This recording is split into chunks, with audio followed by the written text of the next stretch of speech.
Number কোরআন আগে আপনার জন্য দরকার, আপনি শিখবেন কোরআন। 2 নাম্বার সন্তানকে শিখাবেন। 3 নাম্বার বলেছি শিক্ষাঙ্গনে কোরআন ঢুকাবেন। 4 নাম্বার বলেছি নিজের পরিবারে কোরআন চর্চা করবেন। 5 নাম্বার বলেছি নিজের সমাজে কোরআন চর্চা করতে হবে। আর সেটা কিভাবে করবেন? কোরআনওয়ালা লোকদের হাতে নেতৃত্ব তুলে দিতে হবে। আল কোরআনের পথ এই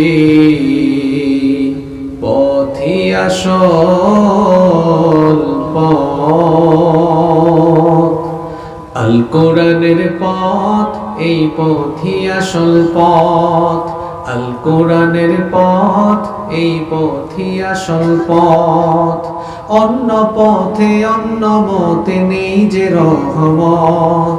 অন্য পথে অন্য মতে নেই যে রহমত। আল কোরআনের পথ এই পথই আসল পথ। আল কোরআনের আলোয় যার জীবন আলোকিত, সে চির বিপ্লবী নয় কখনো ভীত। আল কোরআনের আলোয় যার জীবন আলোকিত, সে চির বিপ্লবী নয় কখনো ভীত। তার বুকেতে শুধু খোদার অথই মোহাব্বত, অথই মোহাব্বত। আল কোরআনের পথ এই পথই আসল পথ। অন্য পথে অন্য মতে নেই যে রহমত। আল কোরআনের পথ এই পথই আসল পথ। আল কোরআনের প্রেমে যে বারেক পড়ে যায়, দিন কায়েমের তরে সে শহীদ হতে চায়। আল কোরআনের প্রেমে যে বারেক পড়ে যায়, দিন কায়েমের তরে সে শহীদ হতে চায়। সে জিহাদের রাহে গড়ে নিজের ভবিষ্যৎ, নিজের ভবিষ্যৎ। আল কোরআনের পথ এই পথই আসল পথ। অন্য পথে অন্য মতে নেই যে রহমত। আল কোরআনের পথ এই পথই আসল পথ। বাংলাদেশের অত্যন্ত সুপরিচিত ঐতিহ্যবাহী লক্ষ্মীপুর জেলার সদর উপজেলার অন্তর্গত ঐতিহ্যবাহী মধ্য টমচর তালিমুল কোরআন নুরানি মাদ্রাসার উদ্যোগে আজকের এই 18তম বার্ষিক তাফসীরুল কোরআন মাহফিলের মুহতারাম শ্রদ্ধাভাজন সভাপতি, বিশিষ্ট ব্যবসায়ী, বিশিষ্ট সমাজসেবক, অত্র অঞ্চলের সকলের সুপরিচিত প্রিয় এবং ভালোবাসার মানুষ, লক্ষ্মীপুর বণিক সমিতির সম্মানিত সিনিয়র সহসভাপতি জনাব আলহাজ আব্দুল আজিজ সাহেব, আতালাল্লাহু উমরাহু ওয়া বারাকাল্লাহু ফি হায়াতিহি। আমরা সবাই বলি আমিন। আরো আস্তে বলেন আমিন। আমাদের স্বার্থপরতা সব জায়গায়, দোয়া করার বেলায়ও স্বার্থপরতা। অনেকে হয়তো ভাবছে সভাপতি সাহেবের জন্য দোয়া করলে আমার তো কোনো বেনিফিট নেই। আসলে আপনার চিন্তা ভাবনা যেমন সংকীর্ণ, ইসলাম কিন্তু ততটা সংকীর্ণ নয়। আপনি যখন অন্য কোনো মুসলমান ভাইয়ের জন্য দোয়া করেন, তখন ফেরেশতারা আল্লাহর কাছে আবেদন জানায়, রব এই গোলাম তার ভাইয়ের জন্য যে দোয়া করেছে, সেই দোয়াটা আগে কবুল করেন তার জন্য, এরপরে যার জন্য দোয়া করেছে তার জন্য কবুল করেন পরে। এখানে আমিন হবে না, এই ফজিলতের কথা শুনে বলতে হবে সুবহানাল্লাহ। কোন জায়গায় আমিন বলতে হবে, কোন জায়গায় সুবহানাল্লাহ বলতে হবে, কোন জায়গায় আলহামদুলিল্লাহ বলতে হবে, কোন জায়গায় ইনশাআল্লাহ বলতে হবে, এটা যদি না জানেন তাহলে তো আরেক মুসিবত। একজনকে জিজ্ঞেস করলাম, ভাই কেমন আছেন? কয় ইনশাআল্লাহ ভালো আছি। আপনি কেমন আছেন, এটা কি ইনশাআল্লাহ ভালো আছি না আলহামদুলিল্লাহ ভালো আছি? আপনাকে যিনি ভালো রেখেছেন ওই আল্লাহর প্রশংসা করে বলবেন আলহামদুলিল্লাহ। ভবিষ্যতে ফিউচারে কোনো কাজ করবেন, আপনি করেন না, এটা করবেন অথবা কিছু বলবেন, তখন বলবেন ইনশাআল্লাহ, যদি আল্লাহ চান। আগামীকাল আপনাদের এলাকায় আমি আসবো ইনশাআল্লাহ। কে চাইলে আসতে পারবে? এজন্য আমরা বলবো ইনশাআল্লাহ। আসেন এই কয়েকটা শব্দের অর্থ আমরা মুখস্থ করি। আলহামদুলিল্লাহ মানে সমস্ত প্রশংসা কার? আল্লাহ। ইনশাআল্লাহ মানে যদি আল্লাহ চান। আমি আগামীকাল সকালে আপনার সাথে নাস্তা করব, আলহামদুলিল্লাহ না ইনশাআল্লাহ? আমি কিছু প্রশ্ন করব যেন আপনাদেরকে শিখাইতে পারি। আগামীকাল বিকেলে দোস্ত আগামীকাল বিকেলে তোমার সাথে আমি ফুটবল খেলার মাঠে দেখা করব, আলহামদুলিল্লাহ। আগামীকাল আমাদের পার্শ্ববর্তী ইউনিয়নে একটা মাহফিল হবে, সুবহানাল্লাহ। এই তো বুঝতে পেরেছেন আপনারা। ভালো কিছু দেখেছেন, খুব সুন্দর দেখেছেন, নয়ন জুড়িয়ে গিয়েছে, চক্ষু শীতল হয়েছে, দেখে আপনার খুব ভালো লেগেছে। Wow, fantastic, amazing. কি বলবেন? মাশাআল্লাহ, সুবহানাল্লাহ। প্রশংসা করলেন কার? কারণ এটা কি সুন্দর করে বানিয়েছেন কি?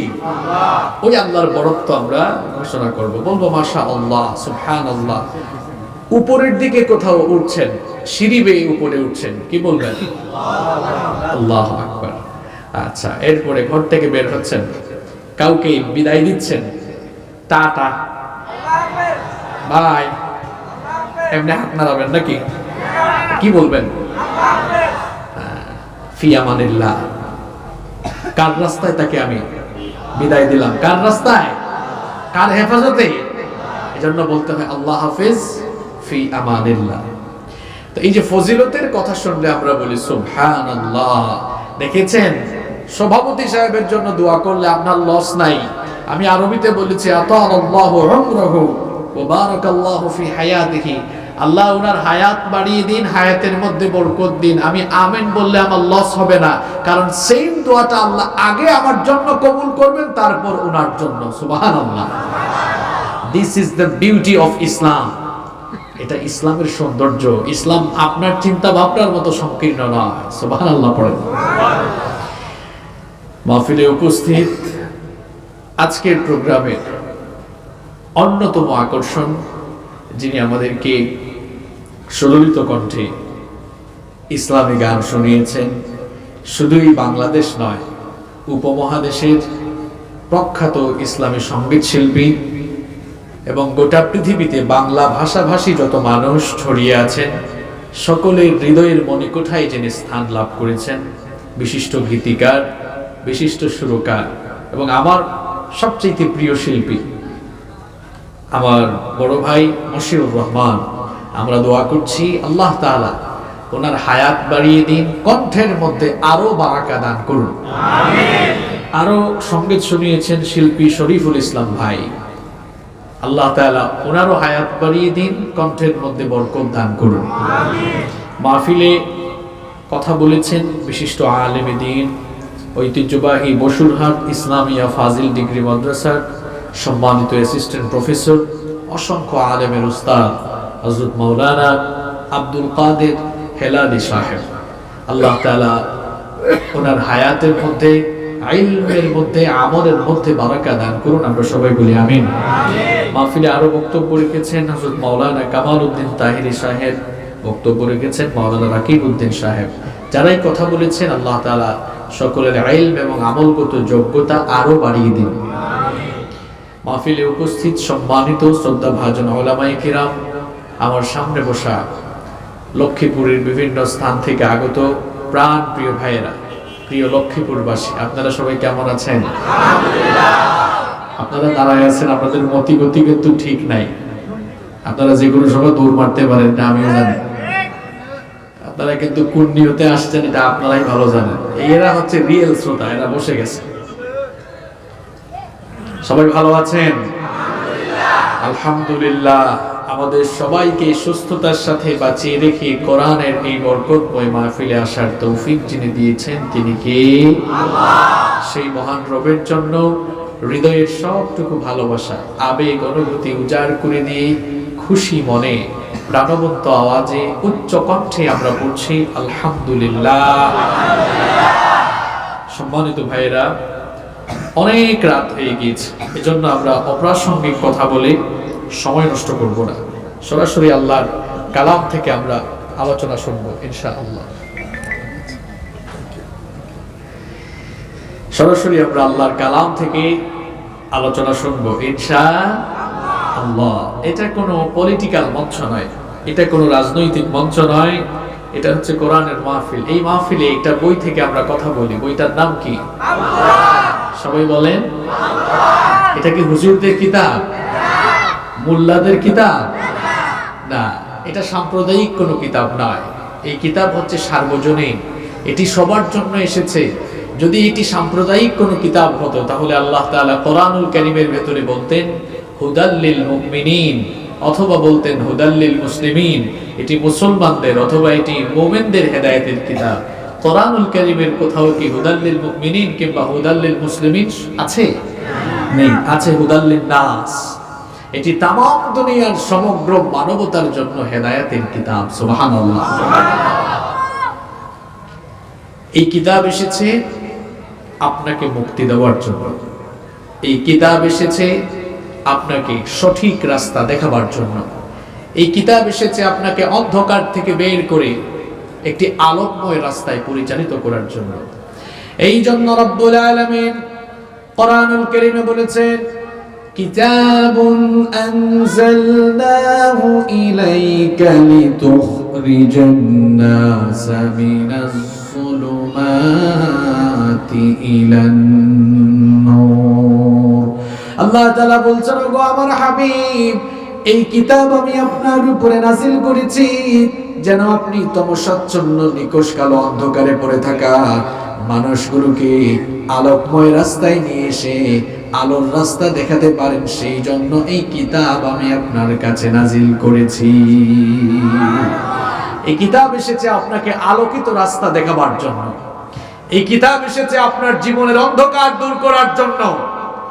এই কিতাব এসেছে আপনার জীবনের সকল টেনশন, দুশ্চিন্তা আপনার লাইফ থেকে রিমুভ করে দেওয়ার জন্য। এই কিতাব এসেছে আপনাকে জান্নাতের রাস্তা দেখাবার জন্য। আমরা জান্নাতে যেতে চাই না? কে কে হাত তোলেন। সবাই জান্নাতে যেতে চান তো? কারা কারা জান্নাতে যেতে চান এবার হাত তোলেন। মাশাআল্লাহ, হাতগুলো নামান। হাত তো তুলছেন ঠিক, এখন জান্নাতে যেতে হলে এই কোরআনের বিধান মেনে জীবন পরিচালনার দরকার আছে না নাই? এই পাশের লোকরা কথা বলে না। শোনেন ভাইরা, আমি কিন্তু ফালতু কথা বলবো না, এটা আউল বাউল ফাউল কথা হবে না, সব একেবারে অথেন্টিক রিয়েল অরিজিনাল কথা হবে। খুব লম্বা চূড়া কথাও বলবো না, শুনে যান, আপনার জীবন পরিবর্তন হয়ে যাবে। এই যুবকরা কথা বলতে হবে, কথা বলবা তো? এই কিতাব, এই কিতাব এটা আপনাকে জান্নাতের পথ দেখাবে। এখন আপনি হাত তুলেছেন, আপনি জান্নাতে যেতে চান। জান্নাতে তো শুধু চাইলেই যাওয়া যাবে না, জান্নাতে যাওয়ার জন্য যে কন্ডিশন রয়েছে ওই কন্ডিশন ফিল আপ করতে হবে। কন্ডিশনটা হচ্ছে এই কিতাব অনুযায়ী আপনাকে জীবন পরিচালনা করতে হবে। কোরআন দিয়ে জীবন পরিচালনা করতে সবাই রাজি আছেন? আচ্ছা, ভেরি গুড। কোরআন দিয়ে আমরা সবাই জীবন পরিচালনা করতে রাজি। এখন আপনি যে কোরআনকে মানবেন, জীবনে কোরআন মেনে চলবেন, মানতে গেলে এই হুজুর কিন্তু একা একা কথা বলবে না। মানতে গেলে সেল চলুন না, তুমি সিস্টেম ঠিক করো। মানতে গেলে জানতে হয়, জানতে গেলে পড়তে হয়। নো, আমাদের দেশে সিস্টেম উল্টা। আজ সিস্টেম ঠিক করে দিয়ে যাব, আপনি সিস্টেম ঠিক করেন আগে। মানতে গেলে যখন আপনি মানবেন তখন এগুলো আসতে পারে, বাধা আসতে পারে, কিন্তু আপনি মানতে গেলে সবার আগে জানতে হবে আপনাকে। জানতে গেলে কি করতে হয়? কথা বলছেন না কেন? কোন জায়গা থেকে আলোচনা স্টার্ট করছি বুঝতে পেরেছেন? সবাই জান্নাতে যেতে চান, ওকে ফাইন। নবীজি বলেছেন আল কোরআন হুজ্জাতুল লাকা আও আলাইক, এই কোরআন হয় তোমার পক্ষের দলিল অথবা তোমার বিপক্ষের দলিল। কোরআন পক্ষে দাঁড়ালে জান্নাত, কোরআন বিপক্ষে দাঁড়ালে জাহান্নাম। কোরআনের পক্ষে সুপারিশ চাইলে আপনাকে কোরআনওয়ালা লোক হতে হবে, কোরআন মানতে হবে। আর মানতে গেলে জানতে হয়, জানতে গেলে এখন তো যদি প্রশ্ন করি অনেকেই ধরা খাবে। আমি যদি বলি কোরআন কয়জন শুদ্ধ করে তেলাওয়াত করতে পারেন হাত তোলেন, ম্যাক্সিমাম হাত কিন্তু এখানে উঠবে না। মুসলমানদের জীবনে আজ এত অধপতন আসলো কেন? গোটা দুনিয়ায় আজ মুসলমানরা এত অধপতিত কেন? অথচ দুনিয়ার সবচেয়ে বড় নিয়ামত কোরআনুল কারীম মুসলমানদের কাছে আছে। দুনিয়ার সবচাইতে বড় নিয়ামত কোরআনুল কারীম মুসলমানদের কাছে থাকা সত্ত্বেও আজ কেন মুসলমানরা দিকে দিকে লাঞ্ছিত, দিকে দিকে কেন তারা অধপতিত হচ্ছে? এর কারণ হলো মুসলমানরা আল্লাহর কোরআনকে ভালোভাবে আঁকড়ে ধরতে পারে নাই। তারা এই কোরআনকে ঝাড়ফুঁকের কিতাব বানিয়েছে। এই মুসলমানরা আজ কোরআনকে হাফেজি মাদ্রাসা আর হাফেজি যারা পড়ে ওই বাচ্চাদের কিতাব বানিয়েছে। এই মুসলমানরা কোরআনটাকে লাইফের কম্পালসারি বুক বানাতে পারে নাই। তারা এই কোরআনকে তাদের জীবনের অপশনাল বুক বানিয়েছে, অপশনাল ম্যাটার বানিয়ে ফেলেছে। এই মুসলমানরা আজ তাদের ঘরে কোরআন রেখেছে, সুন্দর করে চুমু খায়, ঘরের তাকের উপরে রাখে, কোরআনটা পড়ে না, গবেষণা করে না। এই জন্য মুসলমানদের অধপতন শুরু হয়েছে। যুবক ভাইরা, তরুণ ভাইরা, তোমাদেরকে বলছি, তোমরা যারা কলেজে পড়ো, বিশ্ববিদ্যালয়ে পড়ো, খুব সুন্দর করে তোমরা ইংরেজিতে কথা বলতে পারো। তোমাদের সামনে কেউ ইংরেজি পড়লে ইংরেজি তোমরা বুঝতে পারো, কিন্তু আল্লাহর কোরআনের আয়াত তেলাওয়াত করলে ওই আয়াতটা তুমি বুঝতে পারো না। দেখো মুসলমানরা এমনি এমনি আজ দুনিয়াতে অধপতিত হচ্ছে না।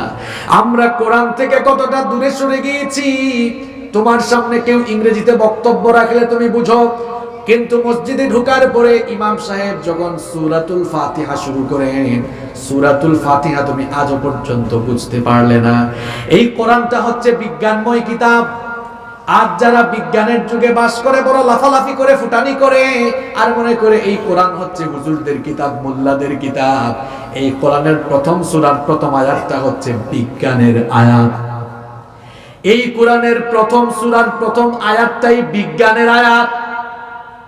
এই বিজ্ঞানটা এখনো অনেকে হয়তো খুঁজেও বের করতে পারে নাই। আমি আপনাকে প্রশ্ন করব, সবাই একটু জবান খুলে পুরুষ মানুষের মতো জবাব দেন। বলেন তো কোরআনুল কারীমের প্রথম সূরাটার নাম কি? এই সূরার প্রথম আয়াতটা কি?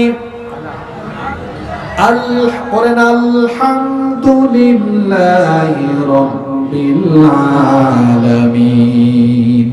এই প্রথম আয়াতের ভেতরে বিজ্ঞান আছে না নাই? কোথায় বিজ্ঞান? তালে তালে তাল মিলাই যান, বলেন বিজ্ঞান কোথায়? এটার অর্থ কি? সমস্ত প্রশংসা আল্লাহ, যিনি বিশ্ব জাহানের প্রতিপালক। কই বিজ্ঞান কোথায় এখানে? এখানে তো জিওলজি নাই, এখানে তো মহাশূন্যের কথা নাই, এখানে ফিজিক্স নাই, কেমিস্ট্রি নেই, বায়োলজি নেই। তাহলে এখানে সায়েন্সটা কোথায়? হয় হ্যাঁ, কি বলছে? নো, বলেন, এটা একটা ক্লাস, বলেন। যদি প্রথম আয়াতটা আপনি বুঝতেন, কোরআন যে কেমন সায়েন্টিফিক কিতাব, আপনি পাগল হয়ে যেতেন কোরআন পড়ার জন্য। প্রথম আয়াতে বলা হয়েছে সমস্ত প্রশংসা আল্লাহ, যিনি জগৎ সমূহের। এর মানে জগৎ একটা নয়, জগৎ একটা, পৃথিবী এক জগৎ, সৌর জগৎ, মহাশূন্য, পানি, এরপরে এই মাটির তলায় আরেক জগৎ, খনিজ সম্পদের জগৎ, পশু জগৎ, উদ্ভিদ জগৎ, প্রাণী জগৎ। বিভিন্ন তাফসীরের কিতাবে এসেছে আল্লাহর জগতের সংখ্যা কেউ বলেছেন 40,000, আবার তাফসীরে রূহুল মাআনিতে এসেছে 80,000। আল্লাহু আকবার। এখনো তো আমরা এত জগতের সন্ধানও জানি নাই। কোরআনুল কারীমের প্রথম সূরার প্রথম আয়াতে বহুমাত্রিক জগতের ধারণা দেওয়া হয়েছে। সুবহানাল্লাহ পড়েন। বিজ্ঞান বহুমাত্রিক জগতের ধারণা পেয়েছে কিছুদিন আগে, আর আল্লাহর কোরআনে আল্লাহ ১৫০০ বছর আগে বহুমাত্রিক জগতের ধারণা কোরআনে কারীমের ভেতরে দিয়েছেন। সুবহানাল্লাহ। এই যুবক ভাইয়েরা, তোমাদের কলেজ আর বিশ্ববিদ্যালয়ের সিলেবাসে সব আছে, কিন্তু আল্লাহর কোরআন নাই। তুমি প্রমিত বাংলায় কথা বলতে পারো, আবার ইংরেজিতে সুন্দর করে কথা বলতে পারো। কেউ তোমার সামনে ইংরেজিতে লেকচার দিলে অথবা টেলিভিশনে ইংরেজি খবর পড়লে তুমি খবরটা বোঝো, কিন্তু যখন নামাজের ভেতরে আল্লাহর কালাম তেলাওয়াত হয়, তুমি আল্লাহর কালাম কিছুই বুঝো না। আল্লাহর কালাম কি আর বুঝবা? আল্লাহর কালামটা তো এখনো বিশুদ্ধ করে তেলাওয়াতি করতে জানি না আমরা। অনেকে আছে নিজের মতো কোরআন পড়ে, কয় আলাম তারা কাইফা কি আপনাদেরকে আমি হাসাচ্ছি নাকি এখানে? এই আমি যেরকম এখন বললাম এরকম কোরআন অনেকে পড়ে, আপনাদের এলাকায় পড়ে? আপনি ফাইজলামি করেন কোরআন নিয়ে? বিশুদ্ধ করে কোরআন তেলাওয়াত করলে সবাই আমরা জানি প্রত্যেক হরফে কত নেকি। নবীজি বলেছেন মান ক্বারাআ হারফাম মিন কিতাবিল্লাহ ফালাহু বিহি হাসানাহ ওয়াল হাসানাতু বিআশরি আমসালিহা। নবীজি বলেছেন আল্লাহর কালামে কোরআন থেকে যারা তেলাওয়াত করে প্রত্যেক হরফে হরফে 10টা করে নেকি পাওয়া যায়। কিন্তু শর্ত হলো শুদ্ধ করে কোরআনটা পড়তে হবে। আর আপনি যদি এর বিপরীতে অশুদ্ধ করে কোরআন তেলাওয়াত করেন, রব্বা কারিউল কুরআন ওয়াল কুরআনু ইয়ালআনুহু, হরফে হরফে কোরআন লানত দিবে। কি বুঝলেন? দুইজন কোরআন তেলাওয়াত করতেছে, একজন বিশুদ্ধ করে পড়ে এই জন্য সওয়াব পায়, আর একজন অশুদ্ধ করে পড়ে এই জন্য কি পায়? পুরুষ মানুষের মতো বলেন কি পায়? আমরা কি লানত পেতে চাই নাকি সওয়াব পেতে চাই? সওয়াব পেতে হলে তো আপনাকে বিশুদ্ধ করে কোরআন তেলাওয়াত শিখতে হবে। আমার অনেক বাবারা এখানে আছেন 50 বছর 55 বছর বয়স হয়ে গিয়েছে, বাবারা এখনো কোরআনটা আপনি শিখেন নাই। এই যে 50 বছর হইল, এই 50 বছরের হায়াতের নিয়ামত আপনাকে দিয়েছেন কে? আল্লাহ। এরা কি মহিলা না পুরুষ? এত ঘন্টা জার্নি করে এসে তো উচ্চ কণ্ঠে আমি বলি কথা, আর আপনারা এত নরম কেন? এই যে আপনার হায়াতের সব নিয়ামত দিয়েছেন কে? আল্লাহ। এই আল্লাহর দেওয়া হায়াত নামক নিয়ামতকে আপনি কোন পথে পরিচালিত করছেন নিজের বিবেককে প্রশ্ন করুন। এখনো তো আল্লাহর কালামটা আপনি শুদ্ধ করে শিখলেন না। এত বছর কেমনে আপনি নামাজ আদায় করেছেন? নামাজের যে ফরজগুলো রয়েছে তার মধ্যে একটা ফরজ হলো বিশুদ্ধ করে কোরআনুল কারীম তেলাওয়াত করতে হয়, নাকি করতে হয় না? আপনি কিভাবে নামাজে তেলাওয়াত করেন আমার তো বুঝে আসে না। আবার অনেকে আছে এখানে এখনো কোরআনটা শুদ্ধ করে তেলাওয়াতই শিখে নাই। আমার বাবারা, আমার ভাইয়েরা, খবরদার, সাবধান করে দিয়ে যাচ্ছি, কোরআনটা না শিখে না বুঝে কবরে যাইয়েন না। কোরআনটা না শিখে না বুঝে দুনিয়া থেকে যাইয়েন না। এই কোরআনটা হলো এমন কিতাব, এই কোরআন না শিখে না পড়ে না বুঝে দুনিয়া থেকে গেলে কিন্তু শাস্তি আছে কার তরফ থেকে? আমরা যারা এখনো আল্লাহর কালামটা শিখলাম না, খুব ভালো করে সবাই শুনুন, আমরা যারা এখনো কোরআন শিখলাম না, আমরা আমাদের নিজের জীবনটাকে কোন পথে কোন দিকে নিয়ে যাচ্ছি শুনেন। এই কোরআন যার উপরে নাজিল হয়েছে তিনি হচ্ছেন আমাদের প্রিয় নবী মুহাম্মদুর রাসূলুল্লাহ সাল্লাল্লাহু আলাইহি ওয়াসাল্লাম। ওই নবীর শাফায়াত, ওই নবীর সুপারিশ কারা কারা চান না? হাত তুলেন। তার মানে মনোযোগ আছে আপনাদের? এই নবীর সুপারিশ আমরা সবাই চাই কি চাই না? আপনি যে কোরআনটা পড়লেন না, কোরআনটা শিখলেন না, কোরআনটা বুঝলেন না, মনে রাখবেন যার উপরে এই কোরআন নাজিল হয়েছে কাল কিয়ামতের দিন ওই নবী আপনার বিরুদ্ধে আল্লাহর কাছে সাক্ষ্য দেওয়া শুরু করবেন। আপনার বিরুদ্ধে নবীজি অভিযোগ পেশ করবেন। কোন বানিয়ে কথা বলছি না, ভালো করে শুনে যান। কোরআনুল কারীমের 25 নম্বর সূরা সূরাতুল ফুরকানের 30 নম্বর আয়াতে রব্বুল আলামিন বললেন, ওয়াকালার রাসূলু ইয়া রাব্বি ইন্না কওমি ইত্তাখাযু হাযাল কুরআনা মাহজুরা। ওয়াকালার রাসূল, রাসূল সেদিন বলবেন, কিয়ামতের দিন তিনি কিছু মানুষের বিরুদ্ধে দাঁড়িয়ে আল্লাহর কাছে বলবেন, ইয়া রাব্বি, হে রব, ইন্না কওমি ইত্তাখাযু হাযাল কুরআনা মাহজুরা, আমার উম্মতের এই লোকগুলো কোরআনকে জীবন থেকে মাইনাস করেছে, কোরআনকে তার জীবন থেকে পরিত্যাগ করেছে, কোরআন পড়ে নাই, শিখে নাই, বুঝে নাই, মানে নাই। এই জন্য আমি নবী যার উপরে কোরআন নাজিল হয়েছে আমি তার কাছ থেকে মুখ ফিরিয়ে নিলাম। ওয়াল ইয়াদু বিল্লাহ। নবীজি যদি কারো কাছ থেকে মুখ ফিরিয়ে নেন, কে আর তার জন্য সুপারিশকারী হবে? কে আর তার নাজাতের পক্ষে কথা বলবে? আমার বাবারা, আমার ভাইয়েরা, কান লাগান, নিজের বিবেক দিয়ে ভালো করে চিন্তা করুন জীবনটাকে কোন পথে পরিচালিত করছেন। এই কোরআনটা না শিখে না পড়ে না বুঝে দুনিয়া থেকে গেলে কেবলমাত্র নবীজি আপনার বিরুদ্ধে দাঁড়াবেন না, আমরা যার গোলাম তিনি কে? আস্তে বলবেন না, জোরে বলেন, আমরা কার গোলাম? আমরা যদি কোরআনটা না পড়ে, না শিখে, না বুঝে দুনিয়া থেকে চলে যাই, আমরা যার গোলাম, যিনি আমাদের জন্য কোরআন নাজিল করেছেন, তিনি কিন্তু দুনিয়া আখিরাতে আমাদেরকে শাস্তির সম্মুখীন করবেন। খুব ভালো করে শুনুন আমার কথা। এবার কোরআন যারা শিখে নাই, কোরআন যারা পড়ে নাই, বুঝে নাই, মানে নাই, সেই সকল লোকদের জন্য রব্বুল আলামিন দুনিয়া এবং আখিরাতে সর্বমোট শাস্তি রেখেছেন তিনটা। বুঝে থাকলে পুরুষ মানুষের মতো জবাব দেন। কোরআন যারা শিখে নাই, পড়ে নাই, বুঝে নাই, মানে নাই, তাদের জন্য আল্লাহ দুনিয়া আখিরাতে শাস্তি রেখেছেন কয়টা? খুব ভালো করে শুনুন। কোরআনুল কারীমের 20 নম্বর সূরা, সূরাতুত তাহা এর 124 নম্বর আয়াত থেকে রব্বুল আলামিন বলছেন, ওয়ামান আ'রাদা আন যিকরি ফাইন্না লাহু মাঈশাতান দানকা ওয়া নাহশুরুহু ইয়াওমাল কিয়ামাতি আ'মা। আল্লাহ তাআলা বলছেন, যারা আমার উপদেশ সম্বলিত এই কিতাব থেকে মুখ ফিরিয়ে নিবে, ফাইন্না লাহু মাঈশাতান দানকা, আমি তাদের জীবনটাকে সংকীর্ণ করে দিব। মুফাসসিরিন কেরাম মাঈশাতান দানকার ব্যাখ্যায় দুটো অর্থ দিয়েছেন। এক নম্বর অর্থ তারা দিয়েছেন, জীবনটাকে সংকীর্ণ করার মানে হলো আল্লাহ তাআলা ওই বান্দার, ওই লোকটার জীবন থেকে সুখ শান্তি কেড়ে নেবেন। বলেন তো দেখি, সুখ শান্তি দেওয়ার মালিক কে? আল্লাহ। টাকা দিয়ে, পয়সা দিয়ে, ক্ষমতা দিয়ে সুখ শান্তি কেনা যায় না। এমন বহু মানুষ আমরা দেখেছি, অনেক টাকাওয়ালা, অনেক পয়সাওয়ালা, অনেক ক্ষমতাবান, কিন্তু তার মনের ভেতরে কোনো সুখ শান্তি নাই।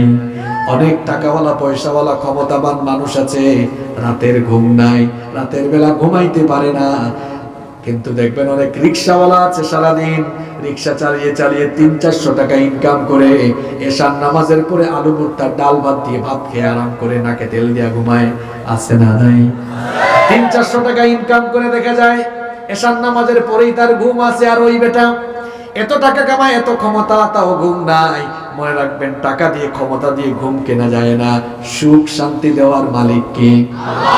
আপনার এই আয়াতটা মিলাইয়া দেখবেন আল্লাহর কালাম কতটা বাস্তবিক। আপনি বাস্তবতার সঙ্গে মিলিয়ে দেখেন, দেখবেন যাদের জীবনে সুখ নাই, এদের জীবনে কোরআন নাই। এই লোকগুলো এখনো শুদ্ধ করে কোরআন পড়তে পারে না, এরা কোরআন বুঝে না, কোরআন মানে না। এই জন্য আল্লাহ বলেছেন, তোর জন্য আমার 1 নাম্বার শাস্তি হলো, তুই টাকাওয়ালা হবি, পয়সাওয়ালা হবি, ক্ষমতাবান হবি, কিন্তু তুই সুখ শান্তি পাবি না। তোর সুখ শান্তি আমি আল্লাহ নিজেই কেড়ে নিব। কোরআন যারা পড়বে না, শিখবে না, বুঝবে না, মানবে না, রব্বুল আলামিন বলছেন, এদের জন্য 1 নাম্বার শাস্তি হলো, আমি আল্লাহ নিজেই তার জীবনের সুখ শান্তি কেড়ে নেব। আর 2 নাম্বার শাস্তি হলো, মুফাসসিরিনে কেরাম এই মাঈশাতান দানকার ব্যাখ্যায় 2 নাম্বার অর্থ দিয়েছেন, ওই লোকটার কবরটাও সংকীর্ণ হয়ে যাবে। সবাই তো আমরা কবরে যাব, ওই কবরটা বড় ভয়ঙ্কর জায়গা। আমরা যখন দেশের বাইরে যাই, বিমানে উঠলে দেখবেন বিমানেও 2 ধরনের সিট আছে, ইকোনমি ক্লাস আছে, বিজনেস ক্লাস আছে। আপনি যখন বাসে চড়বেন, বাসে যখন চড়বেন দেখবেন এসি বাস আছে, নন এসি বাস আছে। এসি বাসের মধ্যে অনেক category, business class, economy class, Scania, তারপরে দেখবেন স্লিপার কোচ আছে, লঞ্চের মধ্যে বিভিন্ন ক্লাসের সিট আছে, ট্রেনের মধ্যে বিভিন্ন ক্লাসের সিট আছে। সব জায়গায় বিভিন্ন ক্যাটাগরি থাকলেও বলেন তো দেখি, কবরের মধ্যে কোনো ক্যাটাগরি আছে নাকি? টাকা থাকুক, পয়সা থাকুক আর না থাকুক, আপার ক্লাসের হোক আর লোয়ার ক্লাসের হোক, সবাই কিন্তু মাটির বিছানায় ঘুমাবে। সবাই কিন্তু মাটির বিছানায় ঘুমাবে। খুব নরম নরম তুষকে আরাম করে ঘুমান, খুব দামি দামি বিছানায় ঘুমান। যখন আপনি মারা যাবেন, মাটির বিছানায়, পোকামাকড় যুক্ত জায়গায় মানুষ কিন্তু আপনাকে শোয়ায় আসবে। এখানে অনেক লাইট আছে, কবরে কোনো আলো নাই, কোনো বাতি নাই, সাথী নাই। কবরটা বড় সাংঘাতিক জায়গা। বর্ষাকালে যদি কেউ মারা যায়, কবর খুঁড়লে দেখবেন কবর যত খুঁড়ে নিচ থেকে কি উঠে? পানির মধ্যে কিন্তু মানুষ আপনাকে শোয়ায় আসবে। শীতকালে কবর খুঁড়লে পানি না থাকলেও বলেন তো, কবরের চতুর্দিকে বিভিন্ন ধরনের পোকামাকড় আছে না নাই? আপনাকে কবরে রেখে মানুষ চলে, পোকামাকড় আপনার নাকের ভেতর দিয়ে ঢুকবে, আপনার মল দ্বার দিয়ে সেগুলো বের হবে। ওই কবরে কিন্তু আমরা সবাই যাব। আমাদের পূর্বপুরুষ যারা সবাই কবরে গিয়েছে, আমরাও কবরে যাব। এই যে আপনি কোরআনটা শিখলেন না, বুঝলেন না, জীবনে কোরআনটা মানলেন না, 2 নাম্বার শাস্তি হলো এদেরকে যখন কবরে রাখা হবে, কবর তো এমনি বড় ছোট জায়গা, মাত্র 3.5 হাত জায়গা, কিন্তু যারা কোরআন শিখে নাই, বুঝে নাই, মানে নাই, কোরআনের সঙ্গে বেয়াদবি করে করে দুনিয়া থেকে বিদায় হয়েছে, এই 3.5 হাত কবর তার জন্য আরো সংকীর্ণ হয়ে যাবে, আরো ছোট হয়ে যাবে। কবরের 2 পাশের মাটি তাকে এমন ভাবে চাপ দিবে, এক পাশের পাঁজরে গিয়ে অন্য পাশের পাঁজরে এভাবে ঢুকে যাবে। এইভাবে কবরে তার শাস্তি চলতে থাকবে। এটা হলো তার 2 নাম্বার শাস্তি। আর কোরআন যারা শিখে নাই, পড়ে নাই, বুঝে নাই, মানে নাই, এদের জন্য 3 নাম্বার শাস্তি হলো, আল্লাহ তাআলা বলছেন ওয়া নাহশুরুহু ইয়াউমাল কিয়ামাতি আমা। আল্লাহ তাআলা বলছেন হাসরের মাঠে যখন কিয়ামত যেদিন হবে, কিয়ামতের দিন কবর থেকে সব মানুষকে উঠাবেন কে? আল্লাহ। আস্তে বলবেন না, জোরে বলেন কে? আল্লাহ। হাসরের মাঠে যখন আল্লাহ কবর থেকে মানুষকে উঠাবেন, কোরআন যারা শিখে নাই, পড়ে নাই, বুঝে নাই, মানে নাই, আল্লাহ বলছেন ওয়া নাহশুরুহু ইয়াউমাল কিয়ামাতি আমা। কবর থেকে তোলার সময় এদেরকে আমি অন্ধ করে তুলব। কি করে তোলা হবে? আরেকটু জোরে বলেন, কি করে তোলা হবে? এই যুবক, জিমাও কেন?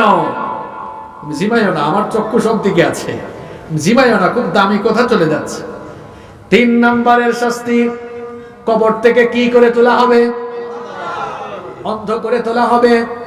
হয়তো লোকটার বাড়ি টুমচরে, সে যখন অন্ধ অবস্থায় হাসরের মাঠে উঠবে, সে তখন আল্লাহর কাছে অভিযোগ করে বলবে, ক্বালা রাব্বি লিমা হাশারতানি আ'মা ওয়া ক্বাদ কুনতু বাসীরা। সে বলবে, রব্বি লিমা হাশারতানি আ'মা, আপনি আমাকে অন্ধ করে হাসরের মাঠে তুললেন কেন? ওয়া ক্বাদ কুনতু বাসীরা, আমি তো অন্ধ ছিলাম না, আমি তো চক্ষুষ্মান ছিলাম। আমার বাড়ি টুমচরে ছিল, চশমা ছাড়াও আমি চোখে দেখতাম, আমার চক্ষু ভালো ছিল, আমার চোখের দৃষ্টি খুব তীক্ষ্ণ ছিল, তীক্ষ্ণ দৃষ্টি সম্পন্ন মানুষ আমি ছিলাম, আমি তো খুব ভালোই চোখে দেখতাম। অগরব, হাসরের মাঠে কবর থেকে তোলার সময় আজ তুমি আমাকে অন্ধ করে দিলে কেন? ওই লোক যখন, বান্দা যখন আল্লাহর কাছে এই অভিযোগ করবে, আল্লাহ তাআলা তখন বলবেন, ক্বালা কাযালিকা আতাতকা আয়াতুনা ফানাসিতাহা ওয়া কাযালিকাল ইয়াউমা তুনসা। এই যুবক ভাইরা শোনো, কোন দিকে তোমার মনোযোগ যায়, কনসেন্ট্রেশন যায়, এদিকে তাকাও।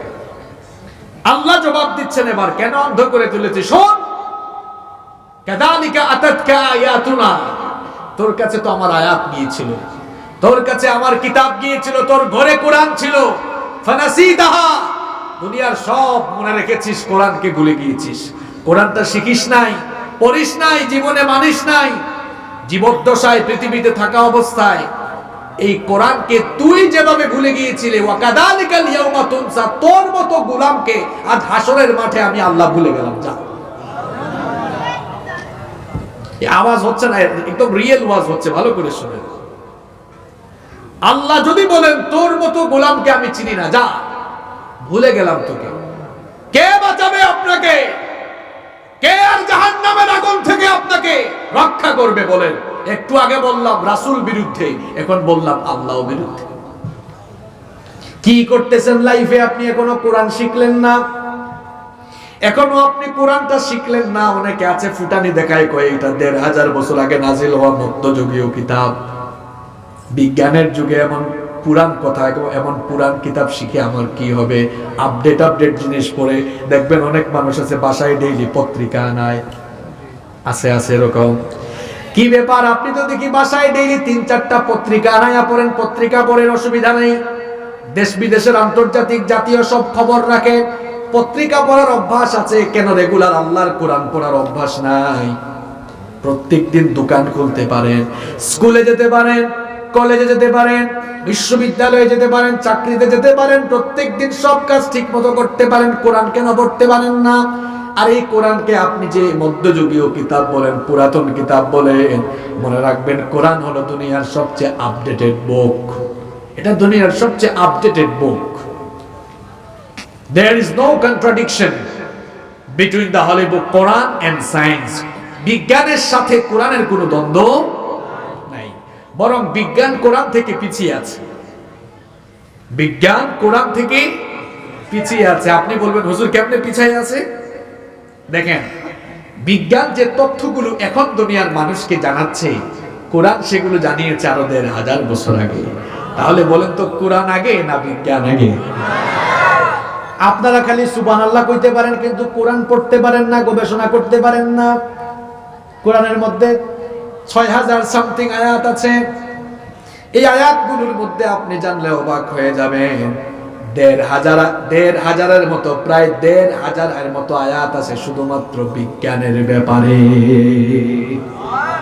প্রায় কত হাজার?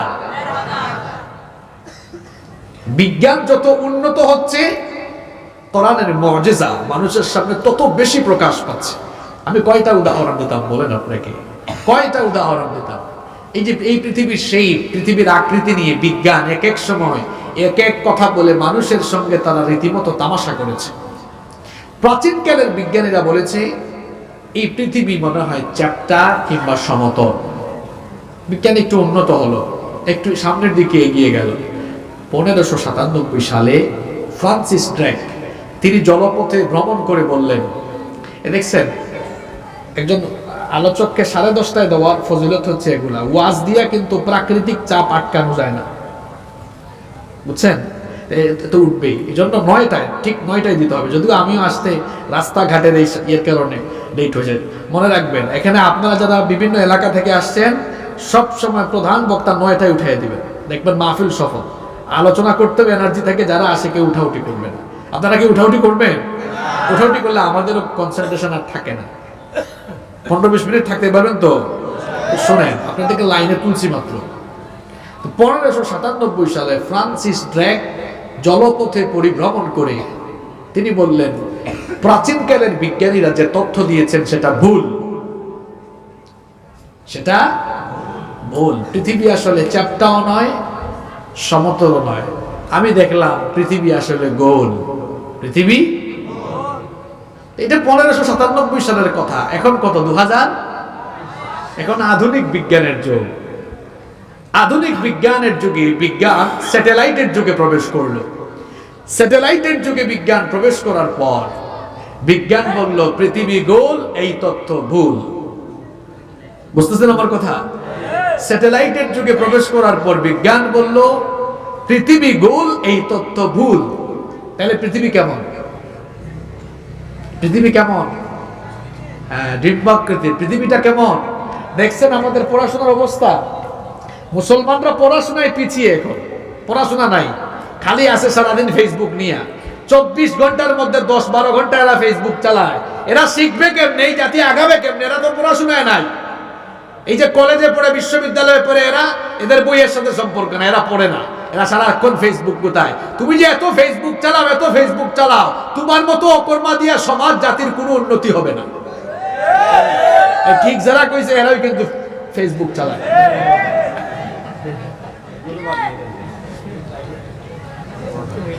আমি কি অবাস্তব কিছু বলেছি?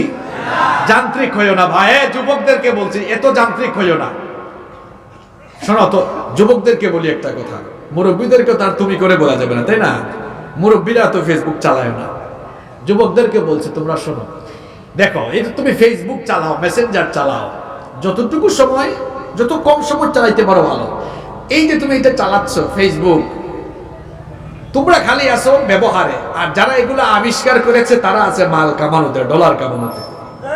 হ্যাঁ, তুমি এখান থেকে ফেসবুক চালাও এমবি খরচ করে, আর সে আমেরিকায় বসে ডলার করে। দেখছো কারবার? তুমি পড়াশোনায় যাও। গোটা পৃথিবী এখন কন্ট্রোল করে ইহুদিরা। ইহুদিরা 13-14 বছর বয়সে যে পড়াশোনা করে, আমি একটা আর্টিকেল পড়ে দেখলাম, আমরা 40 বছরেও এত পড়াশোনা করতে পারি না। গোটা পৃথিবীকে ইহুদিরা এমনি এমনি কন্ট্রোল করছে না, এরা পড়াশোনা গবেষণায় সবচেয়ে এগিয়ে।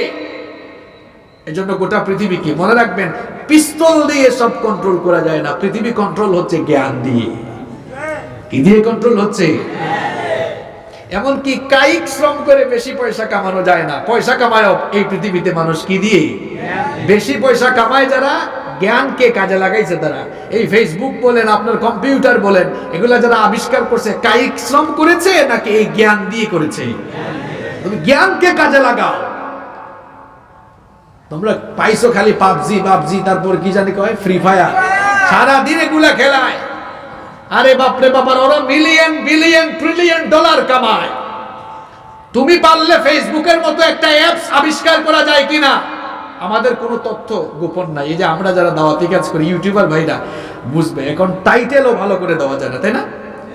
এখন ইসলামী দাওয়াতি কাজকেও সংকীর্ণ করে রাখা হয়েছে। আপনি দেখবেন কোনো টাইটেল দিলে, মানে দাওয়াতি যে কোনো কিছু হইলে ওই পোস্ট বা ইউটিউবের ওই কি বলে ভিডিওটা, ওইটা রিচ তারা কমায় দেয়, রিচ কমায় দেয় তারা।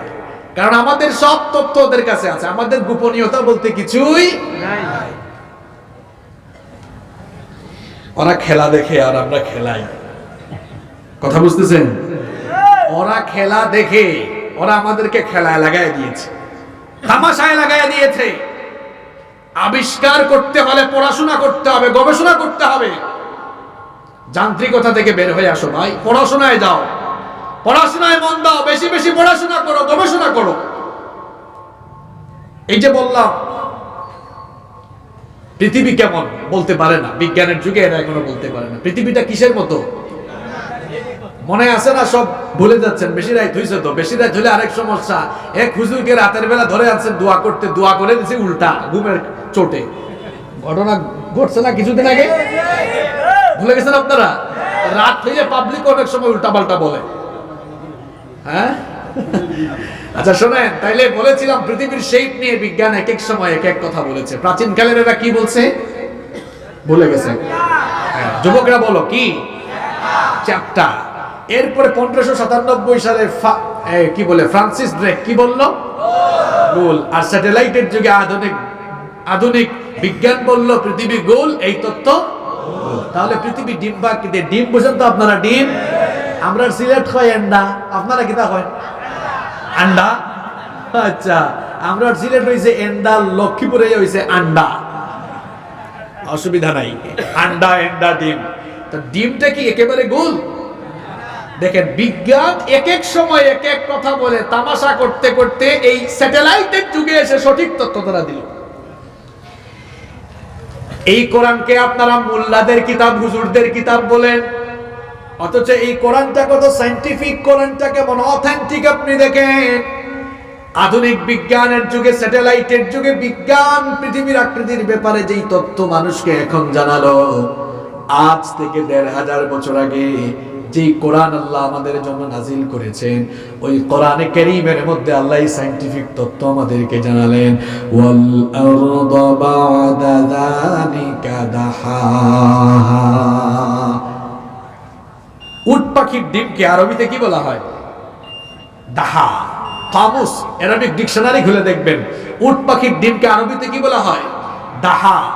আল্লাহ তাআলা বলছেন, জমিনকে আমি উট পাখির ডিমের মতো পৃথিবীকে আমি বিস্তীর্ণ করেছি। সুবহানাল্লাহ। তাহলে কোরআন আগে না বিজ্ঞান আগে? আরে বিজ্ঞান তো কত পিছনে আছে দেখেন। এই যে ফিঙ্গারপ্রিন্ট, ফিঙ্গারপ্রিন্ট আপনারা বুঝেন তো? আমরা বাংলাদেশে বাংলা ভাষায় বলে টিপসই, আরবিতে বলা হয় বসমা, ইংরেজিতে বলা হয় ফিঙ্গারপ্রিন্ট, বাংলায় বলা হয় টিপসই। এখন কত সাল? 2018 সালের আগে পৃথিবীর মানুষ জানতই না যে ফিঙ্গারপ্রিন্ট নামে একটা কিছু আছে। এই ফিঙ্গারপ্রিন্ট এখন সব জায়গায় লাগে। বিদেশে যাবেন, এয়ারপোর্টে ঢুকে ইমিগ্রেশন ক্রস করলে ফিঙ্গারপ্রিন্ট আপনাকে দিতে হবে। সিমের রেজিস্ট্রেশনে গেলে দেখবেন 10 আঙ্গুলের ছাপ নেই, পাসপোর্ট অফিসে গেলেও দেখবেন 10 আঙ্গুলের ছাপ। কেন? আমাদের হাতে আঙ্গুল আছে কয়টা? 10টা। এক আঙ্গুলের ছাপের সাথে আরেক আঙ্গুলের ছাপের কোনো মিল নাই। একজনের আঙ্গুলের ছাপের সাথে আরেকজনের আঙ্গুলের ছাপের কোনো মিল নাই। পৃথিবীতে মানুষ আছে 800 কোটি, একজনের আঙ্গুলের ছাপের সাথে আরেকজনের আঙ্গুলের ছাপের কোনো মিল নাই। এখানে কুদরত কারিশমাটা কার? আল্লাহ। আরো জোরে বলেন কার? 1856 সালে ইংল্যান্ডে ব্রিটিশ বিজ্ঞানী উইলিয়াম হার্টসেল মানব দেহের উপরে গবেষণা চালিয়ে এই তত্ত্ব দুনিয়াতে সর্বপ্রথম ইংল্যান্ডে আবিষ্কার হয়। ইংল্যান্ড থেকে সারা দুনিয়ায় ছড়িয়ে গিয়েছে। 2022, আজকে থেকে কত 200 বছর আগের কাহিনী। আজ থেকে মাত্র 200 বছর আগে পৃথিবীর মানুষ ফিঙ্গারপ্রিন্টের তথ্য জেনেছে। কিন্তু যেটাকে আমরা মোল্লার কিতাব মনে করি, যেটাকে আমরা হুজুরদের কিতাব মনে করি, এতিমখানা আর হাফেজি মাদ্রাসার কিতাব মনে করি, এই কোরআনের মধ্যে এই সায়েন্টিফিক তত্ত্ব আরো 1500 বছর আগে আমাদেরকে জানিয়েছেন কি? আল্লাহ। কোরআনুল কারীমের 75 নম্বর সূরা সূরাতুল কিয়ামা এর 3 নম্বর আয়াতটা খুলে দেখেন। আল্লাহ তাআলা বলছেন, আয়াহসাবু আল্লান নাজমা ইযামা বালা কাদিরিনা আলা আন নুসাউইয়া বানানা। আল্লাহ তাআলা বলছেন, যারা মনে করে দুনিয়া থেকে চলে যাওয়ার পর দেহ যখন ছিন্ন বিচ্ছিন্ন হয়ে যাবে, হাড্ডি গুড্ডি অস্থিপিঞ্জর সব যখন আলাদা হয়ে যাবে, মানুষের মাটি যারা ভাবে মানুষের, যারা মনে করে মানুষের দেহ যখন মাটির সঙ্গে মিশে যাবে, এই ছিন্ন বিচ্ছিন্ন হয়ে যাওয়া অঙ্গ প্রত্যঙ্গ গুলোকে কে আবার জোড়া লাগিয়ে একত্রিত করবে? এই দাবি যারা করে তাদের জবাব দিতে গিয়ে রব্বুল আলামিন বলেছেন, আমি কেবলমাত্র তোমাদের ছিন্ন বিচ্ছিন্ন হয়ে যাওয়া হাড্ডি মাংস অস্থি পিঞ্জর গুলোকেই একত্রিত করে জোড়া লাগিয়ে তোমাদেরকে জিন্দা করব না, বরং বান্দারে শোনো, আমি তোমার সেই ক্ষমতাবান রব, বালা কাদিরিনা আলা আন নুসাউইয়া বানানা, শরীরের অঙ্গ প্রত্যঙ্গ গুলো তো একত্রিত করে জোড়া লাগিয়ে জিন্দা করবই, পাশাপাশি তোমাদের প্রত্যেকের হাতের মধ্যে প্রত্যেকের যে আঙ্গুলগুলো রয়েছে, সেই আঙ্গুলগুলোর যে মাথা, আঙ্গুলের ছাপগুলো পর্যন্ত আবার জোড়া লাগাবো। কত বড় কথা আল্লাহ বলেছে! কত বছর আগে? কত বছর? 1500 বছর আগে। আর বিজ্ঞান বলেছে 200 বছর আগে। বিজ্ঞান নিয়ে কোরআনের ধারে কাছেও নাই, 1300 বছর পিছে আছে। ঠিক কিনা বলেন? ঠিক তো খুব জোরে কইলেন, এই কোরআন তো এখনো পড়তে পারেন না, বুঝবেন আর কোন দিন? এই পয়েন্ট দিয়ে তো আমার কথা শুরু হয়েছে, তাফসীরুল কোরআন মাহফিল। আমি বলেছিলাম কোরআন ছাড়া জান্নাতে যাওয়ার সুযোগ আছে নাকি? আপনারা বলছেন না। জিজ্ঞেস করেছিলাম জান্নাতে যেতে চান কি চান না? সবাই বলছেন চাই। এরপরে বলেছিলাম জান্নাতে যেতে হলে কোরআনটা মেনে চলতে হবে। বলেছিলাম মানতে গেলে জানতে হয়, জানতে গেলে। এখনো তো আপনি পড়ার কাতারেও নাই। এখন আপনি পড়ার কাতারে নাই, স্লোগান দিচ্ছেন আল কোরআনের আলো, ঘরে ঘরে জালো, আল কোরআনের আলো, আরেকজন করে সংসদে জালো। মিয়া সিস্টেম ঠিক করেন। যেই দেশের মানুষ এখনো বিশুদ্ধ করে কোরআন তেলাওয়াত করতে জানে না, আপনি বুঝি ঘরে ঘরে জ্বালবেন? স্লোগান পরিবর্তন করেন, আবেগী স্লোগান বাদ দেন, বিবেক দিয়ে স্লোগান দেন। বরং স্লোগান পরিবর্তন করে বলেন আল কোরআনের আলো মানুষের হৃদয়ে হৃদয়ে আগে জানো। আল কোরআনের আলো মানুষের অন্তরে অন্তরে জানো। আর স্লোগান দেওয়া লাগবে না। আপনি মানুষের অন্তরের ভিতর কোরআন ঢুকায় দেন। মিছিল লাগবে না, স্লোগান লাগবে না। মানুষের অন্তরের ভেতরে যখন কোরআন ঢুকবে, এই আলোকিত মানুষগুলোর অন্তর থেকে যখন কোরআনের আলো বের হবে, এরা যেদিকেই যাবে কোরআনের আলোয় সবগুলো দিক তারা প্রজ্বলিত করবে। এই আলোকিত মানুষগুলো দিয়ে পরিবারে, সমাজে, এমনকি এই দুনিয়ার প্রতিটি ইঞ্চি জমিনে কোরআনের পতাকা পথ পথ করে উড়ে যাবে। আপনাকে তো সিস্টেম মতো আগাইতে হবে। আপনি তো সিস্টেম ব্রেক করে ফেলেছেন। সিস্টেম ঠিক করেন। আল কোরআনের আলো বলেন। এই স্লোগান আমি 2-3 বছর ধরে দিয়ে যাচ্ছি, যেখানেই যাই। আপনাদের এলাকায় নতুন আসছি তো এই জন্য তাল মিলতেছে না, একটু তাল মিলিয়ে দিয়ে যাবো আজকে। আমি বলবো আল কোরআনের আলো, আপনারা বলবেন অন্তরে অন্তরে অথবা হৃদয়ে হৃদয়ে জানো। আল কোরআনের আলো, আল হাদিসের আলো। স্লোগান পরিবর্তন। এখন থেকে এমনি স্লোগান দিবেন, পারবেন তো? এই স্লোগানটা আগামী 10 বছর দেন। আর আমরা যারা আলেম আছি সারা বাংলাদেশে যারা কথা বলি, আমরাও যদি এই স্লোগানটা মানুষের বিবেকের ভিতর ঢুকাই দিতে পারি, আর যুবকদের ভিতরে যদি এই বুঝ পয়দা হয়ে যায়, 10 বছরে যদি সিদ্ধান্ত নিয়ে মানুষগুলো কোরআনটা শিখে ফেলতে পারে, স্লোগান দেওয়া লাগবে না, এই সমাজে চোর বাটপারদের শাসন চলবে না, কোরআনওয়ালা লোকদের শাসন অটোমেটিক শুরু হয়ে যাবে। সিস্টেম মাফিক তো আপনাকে আগাইতে হবে। এজন্য সবাই সিদ্ধান্ত নিন কোরআন শিখবেন। এজন্য আজকে প্রথম পয়েন্টটা নিয়ে আসলাম, কোরআনটা শিখুন, দ্বীনি শিক্ষা নফল। আমি তো উল্টাপাল্টা কথা বলে আপনার কনসেন্ট্রেশন যাচাই করব, এজন্য আপনাকে ঠিক মতো জবাব দেওয়া লাগবে। দ্বীনি শিক্ষাটা নফল। মানার চাইতে জানার গুরুত্ব বেশি না কম? বেশি রাত হয়েছে তো, এই জন্য ক্রিটিক্যাল আলোচনা বুঝতেছে না।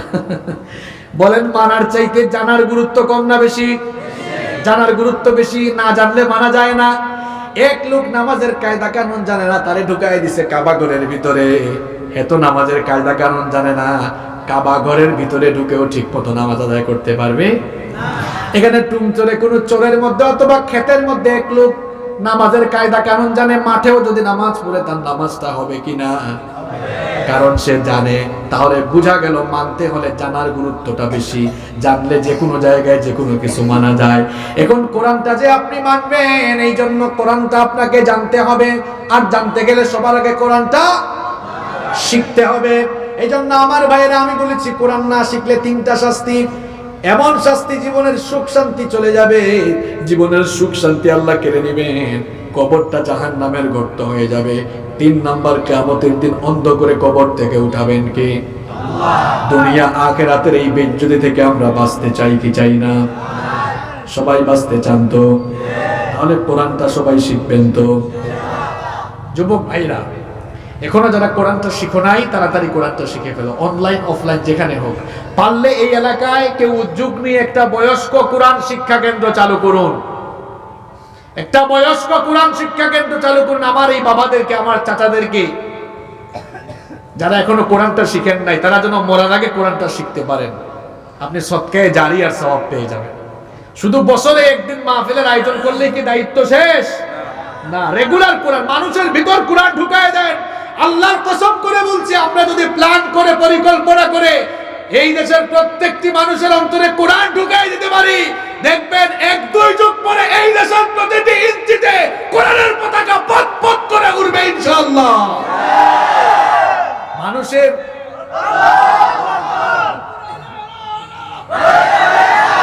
এই স্লোগান বাদ দেন। আল কোরআনের আলো এতক্ষণ কি শিখাইছি আমি? হৃদয়ে হৃদয়ে। কি বলেন ভাই? ভুল বলছি কিছু? সিস্টেম মতো তো বলছি।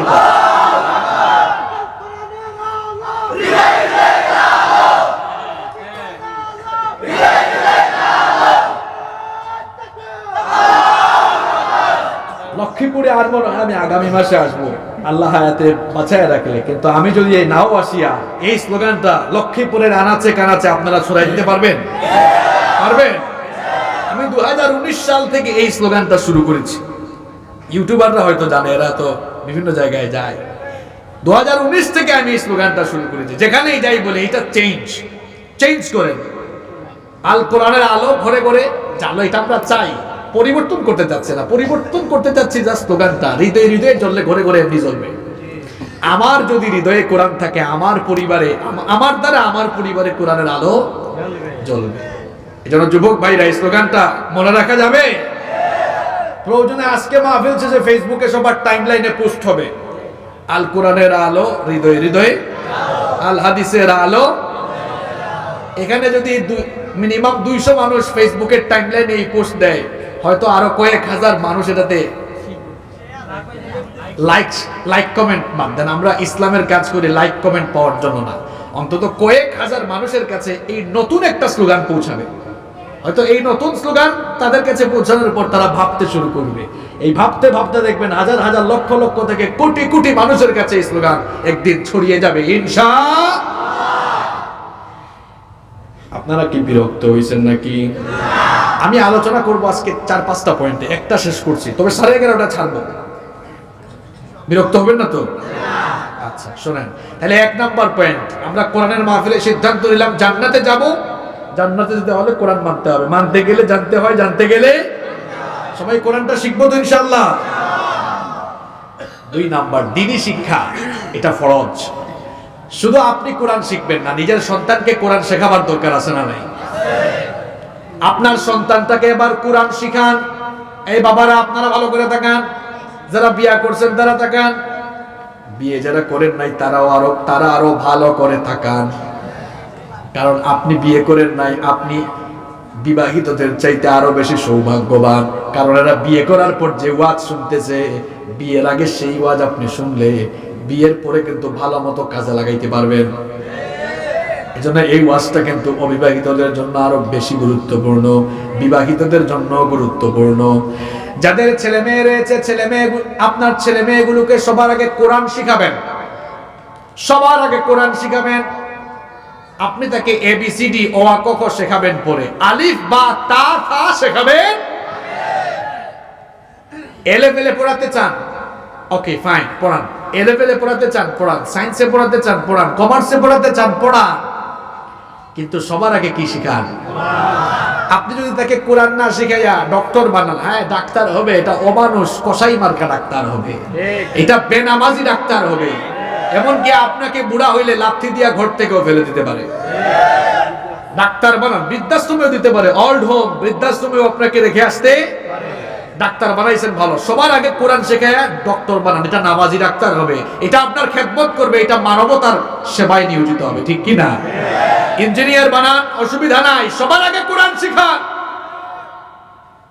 সন্তানকে স্কুলে পাঠানোর আগে মক্তবে পাঠিয়ে কোরআন শিখাবেন। ভালো করে শুনেন বাবারা, মাঝে মাঝে অনেকে মারা যায়, তাদের ছেলেরা হুজুরদের কাছে এসে বলে, হুজুর আমার আব্বু মারা গিয়েছে, জানাজার নামাজটা কেমনে পড়বো, একটু সিস্টেমটা শিখাই দেন না। বলে, আমার কথা কি আপনাদের কানে বুঝেছে? কি সেনসিটিভ কথা এটা। বাপ মারা গিয়েছে, ছেলে হুজুরের কাছে এসে বলছে, হুজুর আব্বু মারা গিয়েছে, জানাজার নামাজটা কেমনে পড়ে, একটু সিস্টেমটা বলে দেন না। এটা কোন জাতের ছেলে রেখে গেছেন আপনি? জানাজার নামাজের সিস্টেম জানে না। আপনি আপনার ছেলেটাকে 5 ওয়াক্তের নামাজি বানিয়ে যান, কোরআন শিখাইয়া যান, মরার পরে হুজুর ভাড়া করা লাগবে না। এই ছেলেই আপনার জানাজার ইমাম। সুবহানাল্লাহ।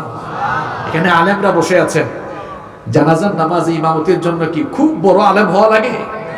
যদি বিশুদ্ধ তেলাওয়াত জানে আর শুদ্ধভাবে নামাজ আদায়ের সিস্টেম কায়দা কানুন জানে, ইমাম হইতে পারবে, কোনো অসুবিধা নাই।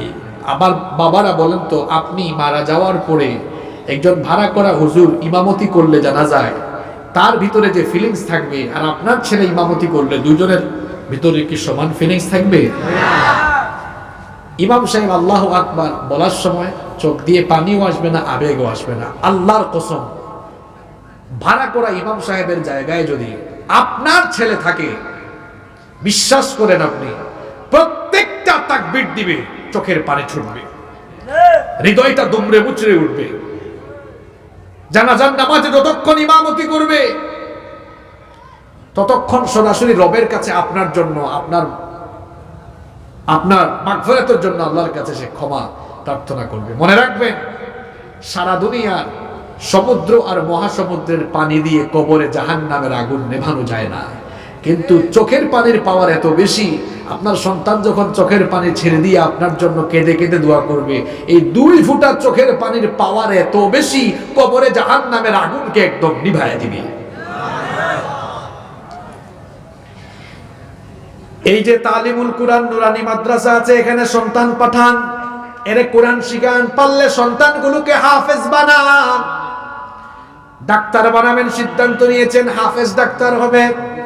ইঞ্জিনিয়ার বানাবেন সিদ্ধান্ত নিয়েছেন, হাফেজ ইঞ্জিনিয়ার হবে। এই যে মিশরের সাবেক প্রেসিডেন্ট ছিল মুরসি কিন্তু হাফেজ ছিল। যদি আমাদের মেম্বার সাহেবরা, চেয়ারম্যান সাহেবরা কোরআনের হাফেজ হতো, তাহলে বলেন তো দেখি, ইসলামের কাজ আমাদের সমাজে কম হইতো না বেশি হইতো? চুরি বাটপারি কমে যেত না বেড়ে যেত? আপনার ছেলে ইঞ্জিনিয়ার হইলে ভালো নাকি হাফেজ ইঞ্জিনিয়ার হইলে ভালো? আপনার ছেলে শুধু ব্যারিস্টার হইলে ভালো নাকি হাফেজ ব্যারিস্টার হইলে ভালো? এজন্য সন্তানটাকে আপনি হাফেজি মাদ্রাসায় পাঠান, অথবা পূর্ণাঙ্গ হাফেজ হওয়া লাগবে এমন কোনো কথা নাই। যতটুকু পারে ততটুকু হোক, চাপাচাপির দরকার কারো স্মরণ শক্তি কম, ঠিক আছে বাবা তুমি 5 পারা পড়ো, কেউ আর একটু বেশি পারে তুমি 10 পারা পড়ো, যে যতটুকু পারে ততটুকু কোরআন মুখস্থ করুক। কোরআন যত বেশি মুখস্থ করবে হৃদয়টাকে তত বেশি আলোকিত করে দিবেন কে? সন্তানটাকে কোরআন শিখা, সন্তানটাকে কোরআন শিখা। আপনার সন্তান ইংরেজিতে যেন ভালো করে কথা বলতে পারে, ইংলিশ মিডিয়ামে পাঠালেন, কিন্তু আপনার সন্তানকে যদি এমন কোনো প্রতিষ্ঠানে ভর্তি করতেন সে ইংরেজিতেও কথা বলতে পারবে, পাশাপাশি আরবিতেও অনর্গল কথা বলতে পারবে, ভালো লাগতো না খারাপ লাগতো? কথা বলেন না। আমাদের শিক্ষা ব্যবস্থা হয়ে গেছে এমন, স্কুলের মধ্যে সব আছে, কোরআন নাই হাদিস নাই। আর মাদ্রাসার মধ্যে অবশ্য অনেক অনেক মাদ্রাসা এখন আধুনিক হয়েছে, সিলেবাস অত্যাধুনিক হয়েছে, বিজ্ঞান প্রযুক্তি আধুনিক শিক্ষার সমন্বয় ঘটেছে, কিন্তু এখনো বেশিরভাগ মাদ্রাসায় কোরআন হাদিস আরবি আছে, আধুনিক শিক্ষা নাই, তথ্য প্রযুক্তি নাই। এই জন্য আমি বলি যে আমাদের দেশের এই মানে প্রচলিত যে স্কুল কলেজগুলো রয়েছে এগুলোতে পড়ে পড়ে ছেলেরা দিন দিন কানা হচ্ছে, আর প্রচলিত মাদ্রাসাগুলোই পড়ে ছেলেরাও দিন দিন ল্যাংড়া হচ্ছে। আমার কথা বুঝছেন? আপনি বলবেন হুজুর আপনি দিকে কোনো দিকেই নাই, স্কুলেও নাই মাদ্রাসায়ও নাই। স্কুলে বলতেছেন আপনি, প্রচলিত স্কুলগুলোতে অনেকে কানা হয়ে যাচ্ছে, মাদ্রাসাগুলোতে অনেকে ল্যাংড়া হয়ে যাচ্ছে। আমি স্কুল পড়ুয়া মানুষ, আমি মাদ্রাসা পড়ুয়া মানুষ, আমি বিশ্ববিদ্যালয় পড়ুয়া মানুষ, সব জায়গায় পড়াশোনা করে আসছি বলে সব জায়গার গ্যাপগুলো আমার চোখে ধরা পড়েছে। এই বাবারা শুনে যান, আপনার ছেলে মেয়েদের জন্য টিপস নিয়ে যান, ছেলে মেয়েরা কি বানাইছেন আল্লাহ জানে। এখন শোনেন কেন এদেরকে আমি কানা বললাম। এ চক্ষু দিয়া বিজ্ঞান দেখে, দর্শন দেখে, ভূগোল দেখে, ফিলোসফি দেখে, সব দেখে, কিন্তু কোরআন দেখে না, হাদিস দেখে না। এই জন্য আমি বলেছি চক্ষু থাকা সত্ত্বেও সব দেখলো, আল্লাহর কালাম দেখলো না, চোখ তাকিতে অন্ধ হয়ে গেছে সে। আর এদেরকে ল্যাংড়া বলছি কেন? আরবি শিখেছে, ফার্সি শিখেছে, কোরআন শিখেছে, হাদিস শিখেছে, ভালো কথা, আপনি একজন দাঈ, আপনি একজন আলেম, কিন্তু আপনি একজন আলেম, একজন দাঈ, এই আধুনিক বিশ্বে কোরআনের দাওয়াত, ইসলামের দাওয়াত মানুষের কাছে পৌঁছাতে হলে তো যুগ উপযোগী কিছু বিষয় আপনার জানা দরকার। এখন ইন্টারনেটের যুগ, আপনাকে ইন্টারনেট জানতে হবে। অনেক হুজুর আছে এখনো মাউস ধরতে জানে না। আপনাকে যদি বলা হয় একটা সেমিনারে বা একটা কনফারেন্সে স্লাইড মেক করে স্লাইড প্রেজেন্টেশন দেন, অনেকে স্লাইড মেক করতে জানে না, মাইক্রোসফট ওয়ার্ডের কাজ জানে না, পাওয়ার পয়েন্টের কাজ জানে না। আপনি আপনার দাওয়াতকে এই ইয়াং জেনারেশনের কাছে কেমনে পৌঁছাবেন? এই শিক্ষিত ছেলেগুলোর কাছে দাওয়াত কেমনে দিবেন আপনি? এজন্য আপনি এই ইয়াং জেনারেশনের কাছে, এই শিক্ষিত সমাজের কাছে, আধুনিক বিশ্বের আধুনিক মনা মানুষের কাছে ইসলামের দাওয়াত পৌঁছাতে হলে কোরআন হাদিস তো দুনিয়ার সবচেয়ে অত্যাধুনিক শিক্ষা, এটা আমরাও বলি, কিন্তু আধুনিক প্রযুক্তির ব্যবহার করে আপনাকে এগুলো সাপ্লাই দিতে হবে। এই জন্য আপনাকে এর জ্ঞান অর্জন করতে, পা না থাকলে যেমন মানুষ হাঁটতে পারে না, এই কোরআন হাদিস এগুলো আপনার ভেতরে নিয়ে এগুলোকেও আপনি পরিচালিত করার জন্য একটা ঠ্যাং, একটা পা লাগে। ওই পায়ের নাম হচ্ছে আধুনিক জ্ঞান, তথ্য প্রযুক্তি, এগুলো আপনার লাগবে। এটা ছাড়া আপনি এগুলো সাপ্লাই দিতে পারবেন? বাচ্চার জন্য নির্বাচন করুন যেখানে আপনার সন্তান ভালো ইংরেজি শিখবে, ভালো বাংলা শিখবে, বিজ্ঞান শিখবে, কোরআন হাদিসও শিখবে, আরবিও শিখবে। সিদ্ধান্ত আপনি নিন আপনার সন্তানকে কোথায় পড়াবেন। সবাইকে আলেম বানাইতে হবে এমন নয়, কিন্তু আপনার সন্তানটা যেন 5 ওয়াক্ত নামাজ শুদ্ধ করে আদায় করতে পারে, আপনি মারা যাওয়ার পর যেন আপনার ইমামতি করতে জানা যায়, যেন ইমামতি করতে পারে, এরকম চান কি চান না? আমরা মারা যাওয়ার পর সব আমলের সওয়াবের ধারা বন্ধ হয়ে যাবে, কিন্তু 3 জিনিসের সওয়াব মানুষ কবরে গিয়েও পায়। নবীজি বলেছেন ইদা মাতাল ইনসান ইনকাতা আনহু আমালুহু ইল্লা মিন সালাসা। নবীজি বলেছেন মানুষ যখন মারা যায় সব আমলের সওয়াব তার জন্য বন্ধ হয়ে যায়, কিন্তু 3টি জিনিসের 3টি আমলের সওয়াব সে কবরে গিয়েও পায়। 1 নম্বর হচ্ছে সদকাতুন জারিয়া, সদকায়ে জারিয়া করে গেলে কবরে গিয়েও সওয়াব পাবে। 2 নম্বর হচ্ছে ইলমুন ইউনতাফাউ বি, এমন ইলম, এমন জ্ঞান যে জ্ঞানের মাধ্যমে মানুষেরা উপকার লাভ করে। 3 নম্বর হলো ওয়ালাদুন সালিহুন ইয়াদউনাহু, এমন নেককার সন্তান যেই সন্তান নেকির কাজ করে তার মা বাবার জন্য দোয়া করে। সুতরাং কোরআনটা নিজে শিখবেন, নিজের সন্তানদেরকে কোরআন। আমাদের স্কুল কলেজ বিশ্ববিদ্যালয়গুলোতে আজ কোরআন নেই, এই জন্য এরা পড়াশোনা শেষ করে দেখা যাচ্ছে অনেকেই অপশিক্ষা পেয়ে, অপসংস্কৃতি তার মধ্যে চর্চা করে সে মানুষ হওয়ার পরিবর্তে অমানুষ হয়ে বের হচ্ছে। আপনাদেরকে গুরুত্বপূর্ণ একটা তথ্য দিয়ে যাই, আমাদের ছেলেমেয়েরা এখন নষ্ট হচ্ছে কেন? আমাদের ছেলেমেয়েরা নষ্ট হওয়ার মূল কারণ দুইটা, আপনাকে কারণ ফাইন্ড আউট করা লাগবে। কয়টা কারণ দেখেন তো মিলে কিনা। 1 নাম্বার অপশিক্ষা, 2 নাম্বার অপসংস্কৃতি। কয়টা কথা বলছি? 1 নাম্বার অপশিক্ষা, 2 নাম্বার অপসংস্কৃতি। কেমনে আসেন অপশিক্ষা কেমনে আপনাকে বলে যাই। এখন ক্লাস 6-7 এর বইয়ের মধ্যে দেখবেন শারীরিক শিক্ষার নামে এমন এমন কিছু বিষয় পাঠদান করানো হচ্ছে যার মাধ্যমে ছোট্ট ছোট্ট কোমলমতি শিশুদেরকে যৌনতার দিকে ধাবিত করা হচ্ছে। 6-7 এ পড়ুয়া মেয়েরা কেন, 6-7 এ পড়ুয়া ছেলে মেয়েরা কেন আজ অবৈধ সম্পর্কে জড়িয়ে পড়ছে? তারা এত কিছু কোথা থেকে শিখলো? কেন আজ 7-8 এর মেয়েরা প্রেগন্যান্ট হয়ে যাচ্ছে? এই বয়সে এত কিছু শিখলো কেমনে? আমাদের কথা আমরা বলি, আমরা যখন পড়াশোনা করেছি ইন্টারমিডিয়েটে গিয়ে আমরা যা বুঝছি, এখনকার 4-5 এর ছেলে মেয়েরা আরো পাক না, আমাদের চেয়ে বেশি বুঝে। আর কি ঠিক বলছি? তা আপনাকে তো আগে বের করতে হবে এরা এত কিছু জানছে কেমনে। এই যে 1 নাম্বার কি বললাম? হ্যাঁ বলেন, কথা বলেন। 1 নাম্বার শারীরিক শিক্ষা আছে। ওযু ছুটে যাবে, খুলে দেখিয়ে। এই শারীরিক শিক্ষার নামে আজ অনেক অশ্লীল বিষয়ে, যৌন উন্মাদনামূলক অনেক বিষয়ে পাঠদান করে করে আমাদের কোমলমতি বাচ্চাদেরকে, কোমলমতি ছেলেদেরকে আজ নষ্ট পথের দিকে ধাবিত করা হচ্ছে। নাম্বার 2 নাম্বার অপসংস্কৃতি। অপসংস্কৃতি, সাংস্কৃতিক আগ্রাসন চলছে গোটা পৃথিবীতে আজ। একটা ফোন আর ইন্টারনেট কানেকশন যার কাছে আছে, গোটা দুনিয়া তার কাছে আছে। আপনারা আপনাদের, আরে বাপরে বাপ, 6-7 এর মেয়েরা এখন টিকটক বানায়। আমার ফোন 3টা, আমি 3টা ফোন ইউজ করি, আমার একটা ফোনেও টিকটক নাই। টিকটক কি আমি বুঝিও না এখনো। আমি মাস্টার্স পাস করেছি আরো 4 বছর আগে, 4 বছরের বেশি হয়ে গেছে, বয়স তো কম হয় নাই মোটামুটি। আমি এখনো টিকটক বুঝি না। এরা 6-7 এ পরে টিকটক ভিডিও বানায়। দেখছেন ছেলেমেয়েরা টিকটক বানায় না এখনো? এদের হাতে ফোন দিল কারা? টিকটক বুঝছেন আপনারা? এক জায়গায় মাহফিলে গেলাম, একজন কই হুজুর আমার মেয়ে ক্লাস 8-এ কি জানি একটা এক্সাম হয়, জেএসসি, তাই না? এই জেএসসি এক্সামে A+ পেয়েছে। আমি খুশি হয়ে আইফোন গিফট করেছি। বললাম ভেরি গুড, কিছুদিন পর আপনাকে একটা জামাই গিফট করবে।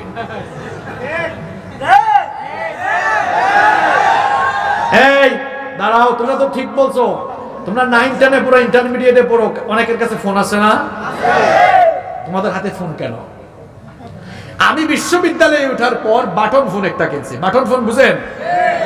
এই যে আমার কাছে এখনো বাটন ফোন আছে, কিন্তু দেখছেন দেখছেন বাটন ফোন, এখন আমি বাটন ফোন ইউজ করি। দেখছেন বিশ্ববিদ্যালয়ে যাওয়ার পর বাটন ফোন ইউজ করছি।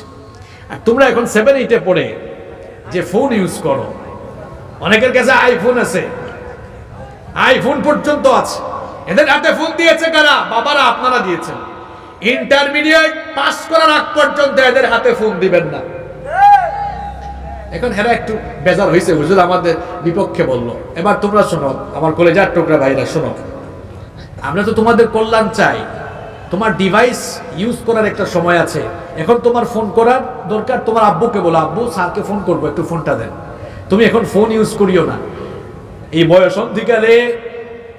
বয়সন্ধিকালে মানুষ কিন্তু নষ্টের পথে ধাবিত হওয়ার সম্ভাবনা বেশি থাকে। এটা তোমার চরিত্র গঠনের বয়স, এটা তোমার পড়াশোনার বয়স। আমার কলিজার টুকরা ভাইরা, রাগ করিও না তোমরা। বলো তো, এই যে বিল্ডিং হয়, একটা বিল্ডিং বানাবার জন্য যদি বেসমেন্টটা যদি মজবুত না হয়, তাহলে বিল্ডিংটা টিকবে? তোমাদেরকে আরো সহজ করে বুঝাই। এই যে প্যান্ডেলের নিচে তোমরা বসে আছো, বলো এই প্যান্ডেলের যে খুঁটিগুলা বসিয়েছে, খুঁটিগুলা যদি ভালো করে মজবুত করে না গাড়তো, তাহলে এটা টিকে থাকতো? বলবেন হুজুর এই উদাহরণ দিয়েছেন কেন? তোমরা যে এখন 7-8-এ পড়ো, 9-10-এ পড়ো, ইন্টারমিডিয়েটে পড়ো, তোমাদের ক্যারিয়ারের বেসমেন্ট হচ্ছে এই সময়। 8, 9, 10 ইন্টারমিডিয়েট। এখন যদি তোমরা বেশি বেশি ডিভাইস আসক্ত হয়ে তোমরা যদি এই পড়াশোনার বয়সটাকে ভালো করে পড়াশোনা না করে নষ্ট করে ফেলো, এই খুঁটি ভালো করে না গাড়লে প্যান্ডেল যেমন দুর্বল, মনে রাখিও তোমার কেরিয়ারও দুর্বল হয়ে যাচ্ছে। নিশ্চয়ই তুমি চাও না যে তোমার কেরিয়ারটা দুর্বল হোক। এজন্য আমি তোমার ভাই হিসাবে আমি তোমাকে সুপরামর্শ দিয়ে যাচ্ছি, তুমি আজকেই বাসায় গিয়ে আব্বুর কাছে ফোন দাও, বলবা আব্বু আইফোন আমাকে দিয়েন। এখন না, আমি যখন বিশ্ববিদ্যালয়ে যাব, আমি যখন ইউনিভার্সিটিতে চান্স পাবো তখন আমাকে দিয়েন। আমি এখন ইউনিভার্সিটিতে চান্স পাওয়ার আগ পর্যন্ত আমি পড়াশোনা করে করে পড়ার টেবিলে থাকতে চাই, জ্ঞান আহরণে থাকতে চাই। দেখবা আমি তোমাকে আজকে বলে গেলাম, তুমি পৃথিবীর একজন সফলকাম ব্যক্তির মধ্যে তুমি একজন হবা, এতে কোনো সন্দেহ। পড়াশোনায় ফিরে যাও, পড়ার টেবিলে যাও। এখন পড়াশোনার বয়স, কিসের টিকটক বানাও তুমি? সারাদিন পাবজি ফ্রি ফায়ার খেলাও, কি খেলাও তুমি এগুলো? পড়াশোনায় ফিরে যাও, পড়াশোনা করো। একটু সময় পেয়েছো, ইংরেজি ভাষাটা শিখো, কম্পিউটার স্কিল ডেভেলপ করো, আরবি ভাষা শিখো। সময়গুলোকে কাজে লাগাও, সময়গুলোকে কাজে লাগাও। আর যারা বিশ্ববিদ্যালয়ে পড়ো, সারাদিন ফেসবুকিং করো না, অনলাইনটাকেও টাকা ইনকামের মাধ্যম বানাও। এখন অনলাইনে অনেকে টাকা ইনকাম করছে না? উদ্যোক্তা হও। খালি চাকরির পেছনে ছুটছো তোমরা, এত চাকরি কে দিবে তোমাদেরকে? তুমি উদ্যোক্তা হওয়ার স্বপ্ন দেখো। আমি ওয়ারেন বাফেটকে দিয়ে উদাহরণ দিব কেন? এই বাংলাদেশের বড় বড় শিল্পপতি যারা, এরা প্রত্যেকেই জিরো থেকে হিরো হয়েছে। কেউ মায়ের পেট থেকে হিরো হয়ে আসেন নাই। এই যে আকিজ গ্রুপ আছে না, আকিজ গ্রুপ আছে না, আমরা তো আকিজের মাহফিলেও গিয়েছি। এই যে আকিজ সাহেব, উনি কিন্তু ওই আপনার কি বলে ফেরিওয়ালার মতো কমলা, তারপর আরো কি কি জানি উনি বিক্রি করতো। জিরো থেকে ওনারা হিরো হয়েছে। এত দূরে যাবেন কেন? এই যে পিএইচপির মিজান সাহেব আছে না, চেনেন আপনারা? এরা সবাই জিরো থেকে হিরো হয়েছে। আমার যুবক ভাইরা, এরা যদি জিরো থেকে হিরো হতে পারে, তুমি কেন পারবা না? তুমিও পারবা। খালি চাকরির পেছনে ছুটিও না, তুমি যেন হাজার হাজার মানুষকে চাকরি দিতে পারো, সেই স্বপ্ন তোমার মধ্যে তুমি লালন করো। পারা যাবে না ইনশাল্লাহ? আপনারা সন্তানদেরকে বড় বড় স্বপ্ন দেখাবেন, আমরা স্বপ্ন দেখতে পারি না। মনে রাখবেন, আপনার স্বপ্ন যত বড় হবে, আপনার কাজ করার প্রতি উদ্যম, কাজের প্রতি আপনার স্পিরিট তত বেশি আরো বাড়বে। দেখেন, 2টা পয়েন্ট শেষ করলাম। 1 নাম্বার, সবাই আপনারা কোরআন শিখবেন। 2 নাম্বার কি বলেছি? সন্তানদেরকে। 3 নাম্বার বলেছি, স্কুল কলেজের সিলেবাসগুলোতে এখন কোরআন ঢুকানো দরকার আছে না নাই? স্কুল কলেজের সিলেবাসে যদি কোরআন থাকতো অসুবিধা হইতো? এত শিক্ষক রাখতে পেরেছেন, একজন কোরআনের শিক্ষক রাখলে তো সরকারের খুব একটা লস হবে না। যদি আমার দেশের স্কুল কলেজ বিশ্ববিদ্যালয়গুলোতে সিলেবাসে যে বইগুলো পাঠদান করানো হয়, তার সাথে সাথে যদি কোরআন হাদিস অল্প অল্প করে পড়ানো হতো, তাহলে বিশ্ববিদ্যালয়ের ছেলেরা মেয়েদেরকে ইফটিজিং করতো না, বিশ্ববিদ্যালয়ের ছেলেরা লম্পট হতো না, বদমাশ হতো না, চরিত্রহীন হতো না। কোরআন হাদিস পড়ার বদৌলতে প্রত্যেকটি ছেলে মেয়ে আল্লাহ ওয়ালা হয়ে যেত।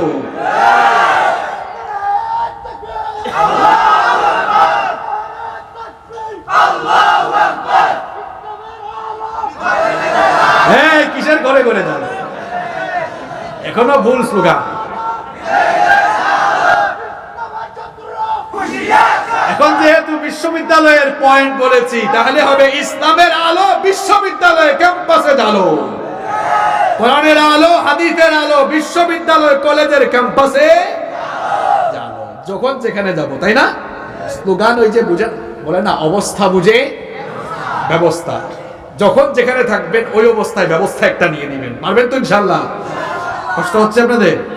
শেষ পয়েন্ট একদম নাম্বার 5, একেবারে সর্বশেষ পয়েন্টটা বলতেছে, শুনেন। এই কোরআনটা শুধু নিজে শিখবেন না, সন্তানকে শেখাবেন না, আর স্কুল কলেজে ঢুকাইলে হবে না। ফাইনালি এই কোরআন দিয়ে পরিবার এবং সমাজ চালাতে হবে। কোরআন দিয়ে পরিবার সমাজ চালাতে হবে। দেখেন আমরা কি করছি জানেন? এই পরিবার সমাজের সিরিয়াল নিয়ে গেছি 1 নাম্বারে, আর বাকিগুলো রাখছি পড়ে। এই জন্য দিন কায়েম হইতে লেট হচ্ছে। সিস্টেম মাফিক আগাইতে হবে, বুঝতে পেরেছেন? কোরআন দিয়ে পরিবার চলবে। আমার পরিবারের সবাইকে কোরআন শেখাবো, পরিবারের সবাইকে কোরআন মোতাবেক পরিচালনা করব, পরিবারের সবাইকে পর্দা করাবো। পারবেন তো ইনশাআল্লাহ? নিজের ওয়াইফকে পর্দা করাবেন নাকি বেপর্দা? অনেক ভাইরা আছে নিজের ওয়াইফকে বুরকা টুরকা ছাড়া নিয়ে বের হয়। একজন পাইছে, কই ভাই ভাবি কি এমনি নিয়ে বের হইছেন কেন, বুরকা টুরকা নাই? তোর ভাবি কত সুন্দর এটা আমি না জানি, এলাকার মানুষ কি জানে? এলাকার মানুষের একটা হক আছে না? এরকম নিজের বউয়ের সৌন্দর্য এলাকার মানুষকে দেখাইয়া এলাকার মানুষের হক আদায় করতেছেন কে কে? দেখি হাত তুলেন তো। পিচ্ছে একটা হাত তুলছে, তোমার তো বিয়ের বয়সী হয় না, তুমি কি এর হাত তোলো? এরপরে অনেকে আছে বউয়ের ফটো ফেসবুকে আপলোড দেয়, লক্ষ্মীপুরে নাই? এখন বলেন তো দেখি, ফেসবুক এটা পাবলিক সাইট না পার্সোনাল সাইট? বউ কি পার্সোনাল না পাবলিক? তো পার্সোনাল জিনিসকে পাবলিক সাইটে তো আপলোড দেয় তারা, নিজের বউকে জনগণের সম্পদ বানাইছে যারা। আবার কমেন্ট করে ওয়াও ভাবিকে হ্যাপি লাগতেছে, খালি নাইস না, ভাবিকে জোস লাগতেছে। বেকুব টার জুস কে খায় রে? আপনার নিজের বউয়ের সৌন্দর্য আপনার জন্য, আপনি দেখুন, পর্দার ভেতরে রাখুন, নিজের মা বোনকে পর্দা করান। সমাজেও যদি কোরআন থাকতো, সমাজের দায়িত্ব যদি আমরা কোরআনওয়ালা ইসলামওয়ালা লোকদের হাতে দিতে পারতাম, তাহলে সমাজের চরিত্র বদলে যেত। আজ দেখা যায় সমাজ আর সমাজের দায়িত্বগুলো আমরা কোরআনওয়ালা লোকদের হাতে সুপর্দ করি নাই। এই জন্য এরা রাষ্ট্রের সম্পদ, জনগণের সম্পদকে নিজের সম্পদ মনে করে নিয়মিত ভোগ করছে, আছে না নাই? কিন্তু দেখেন কোরআনওয়ালা লোক যারা ছিলেন, কোরআনওয়ালা লোকেরা যদি আপনার সমাজে ছায়া হয়ে থাকেন, আপনার সমাজের নেতৃত্ব যদি তারা পান, দেখেন পূর্ববর্তী ইতিহাস আমাদেরকে কি বলে। আমি ছোট্ট করে একটা ঘটনা আপনাদেরকে শোনাই। আমিরুল মুমিনিন ওমর ইবনুল খাত্তাব রাদিয়াল্লাহু আনহু, বলেন তো দেখি তিনি ছোটখাটো কোনো ভূখণ্ডের শাসক ছিলেন নাকি অর্ধ পৃথিবী শাসন করেছেন? খুব মন দিয়ে শুনেন, অর্ধ পৃথিবী তিনি শাসন করেছেন। একদিন তিনি মোমবাতির আলো জ্বালিয়ে ঘরের মধ্যে কাজ করছেন, ঠিক সেই সময়ে তার কিছু রিলেটিভ, তার কিছু আত্মীয় স্বজন তার সঙ্গে দেখা করার জন্য এসে দরজায় নক করলেন। বললেন ভেতরে আসবো কিনা? ওমর ইবনুল খাত্তাব রাদিয়াল্লাহু আনহু তাদেরকে দরজায় দাঁড় করিয়ে দিলেন। দরজায় দাঁড় করিয়ে দিয়ে তার সামনে থাকা মোমবাতির আগুন ফু দিয়ে নিভিয়ে দিলেন। নতুন আরেকটি মোমবাতিতে আগুন জ্বালালেন। নতুন আরেকটি মোমবাতিতে আগুন জ্বালানোর পর এদেরকে বললেন এবার তোমরা ভেতরে আসতে পারো।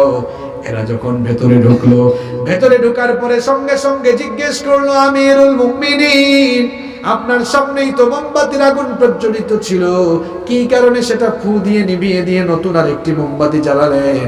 তিনি বললেন তোমরা আসার আগ পর্যন্ত আমি জনগণের টাকায়, রাষ্ট্রের টাকায় কেনা মোমবাতির আগুন জ্বালিয়ে জনগণের কল্যাণে, রাষ্ট্রের কল্যাণে কাজ করছিলাম। তোমরা যখন আসলে মনে মনে ভাবলাম তোমরা আমার আত্মীয় স্বজন, হয়তো ব্যক্তিগত কথা বলার জন্য এসেছ।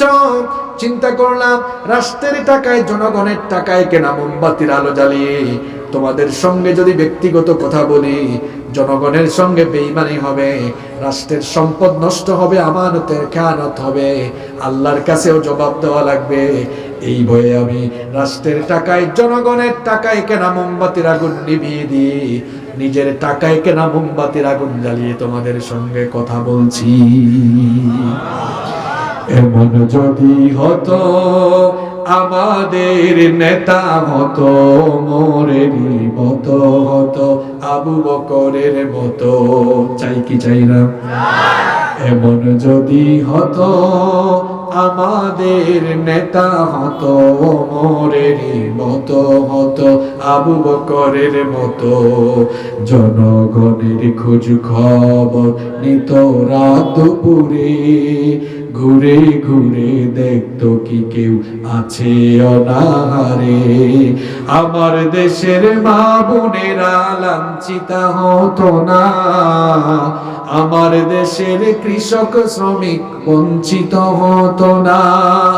ধনী গরিব ভালোবাসার জীবন ফিরে পেত, যদি আমাদের নেতা হতো মোরেরই মতো হতো, আবু বকরের মতো।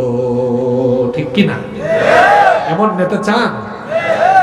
তাহলে নেতা নির্বাচনের সময় আসলে কুরআনওয়ালা মানুষগুলোকে নেতা বানাইয়া। আমরা এখন চোর বাটপার চাঁদাবাজ টেন্ডারবাজদেরকে আমাদের নেতা বানিয়েছি বলে আমাদের কপাল পুড়ে ছাই হয়েছে। এমন শেষরা চোর এগুলো, আমরা তো খাটের নিচে জুতা রাখি, আর এই শেষরা চোরগুলো মানুষের তেল চুরি করে খাটের নিচে তেল লুকায় রাখে। আর আল্লাহওয়ালাদের কাহিনী শোনালাম, আরে জনগণের টাকা দিয়ে কেনা মোমবাতির আগুন জ্বালায়া কথা বললে আল্লাহর কাছে জবাব দেওয়া লাগবে। আল্লাহু আকবার। একজন মেম্বার আর চেয়ারম্যানের বেতন 5 বছরে 5 লাখ না, হে মেম্বার হওয়ার জন্য খরচ করে 20 লাখ, চেয়ারম্যান হওয়ার জন্য খরচ করে 3 কোটি 4 কোটি। কি রে বাটপাট, তোর তো বেতন 5 লাখ না 6 লাখ না 4 কোটি খরচ করলি কে? তার মানে 5টা বছর দায়িত্ব পাওয়ার পরে জনগণের সম্পদ, রাষ্ট্রের সম্পদ লোকটা লুটপাট করবে। লা শাক্কা ফিহি ওয়ালা রাইবা ফিহি, এতে কোনো সন্দেহ নাই। আরে বাপ রে বাপ, 4 কোটি টাকা বুঝি হে আমনে খরচ করছে। হে সুযোগ পাইলে মানুষের মাথাও তার পেটের ভিতর ঢুকাবে। ঠিক তো আপনারাই কইলেন, আমরা সবাই যদি সচেতন হতে পারতাম, এই দুর্নীতিবাজগুলো আমাদের মাথার উপরে উঠে তো নাচানাচি করতে পারত। এই জন্য আসুন সচেতন হই। এই যে কোরআনের আলো হৃদয়ে হৃদয়ে জ্বালবো, আর কোরআনওয়ালা মানুষগুলোর দিকে আমরা ছুটে চলবো, কোরআনওয়ালাদের সঙ্গী হব, কোরআনওয়ালাদের সাথী হব। সমাজের দায়িত্ব কোরআনওয়ালাদের হাতে দিয়ে ওই সমাজের উপরে রহমত নাজিল করবেন কি আল্লাহ। তাহলে কোরআন দেখেন, আমি আজকে ধারাবাহিকভাবে পয়েন্ট বাই পয়েন্ট বলেছি। 1 নাম্বার, কোরআন আগে আপনার জন্য দরকার, আপনি শিখবেন কোরআন। 2 নাম্বার, সন্তানকে শিখাবেন। 3 নাম্বার বলেছি শিক্ষাঙ্গনে কোরআন ঢুকাবেন। 4 নাম্বার বলেছি নিজের পরিবারে কোরআন চর্চা করবেন। 5 নাম্বার বলেছি নিজের সমাজে কোরআন চর্চা করতে হবে। আর সেটা কিভাবে করবেন? কোরআনওয়ালা লোকদের হাতে নেতৃত্ব তুলে দিতে হবে। দেখবেন আপনার সমাজে, আপনার রাষ্ট্রে কোরআনের কল্যাণকর সুবাতাস বইতে থাকবে ইনশাআল্লাহ। এই সিস্টেমগুলো যদি আমরা ফলো করতে পারি, ওই যে আমরা বলি কোনো একদিন এদেশের আকাশে কালেমার পতাকা দুলবে, সেদিন সবাই খোদাই বিধান পে দুঃখ বেদনা ভুলবে। যে 5টা বিষয়ে নসিহত করে গেলাম, সবাই মানতে পারবো তো ইনশাআল্লাহ? আল্লাহ তৌফিক দান করুন। সভাপতি সাহেব তো আগেই বক্তব্য দিয়ে দিয়েছেন, আর কোনো বক্তব্য না থাকলে সভাপতি সাহেব দোয়া করে দিই। ভাই আমি আজকে খুব অসুস্থ, আমার বুকে প্রচন্ড ব্যথা, আপনারা দোয়া করবেন। আমি আজকেও ডক্টর দেখাতে পারিনি, মাফ চাচ্ছি। আল্লাহুম্মা আমিন।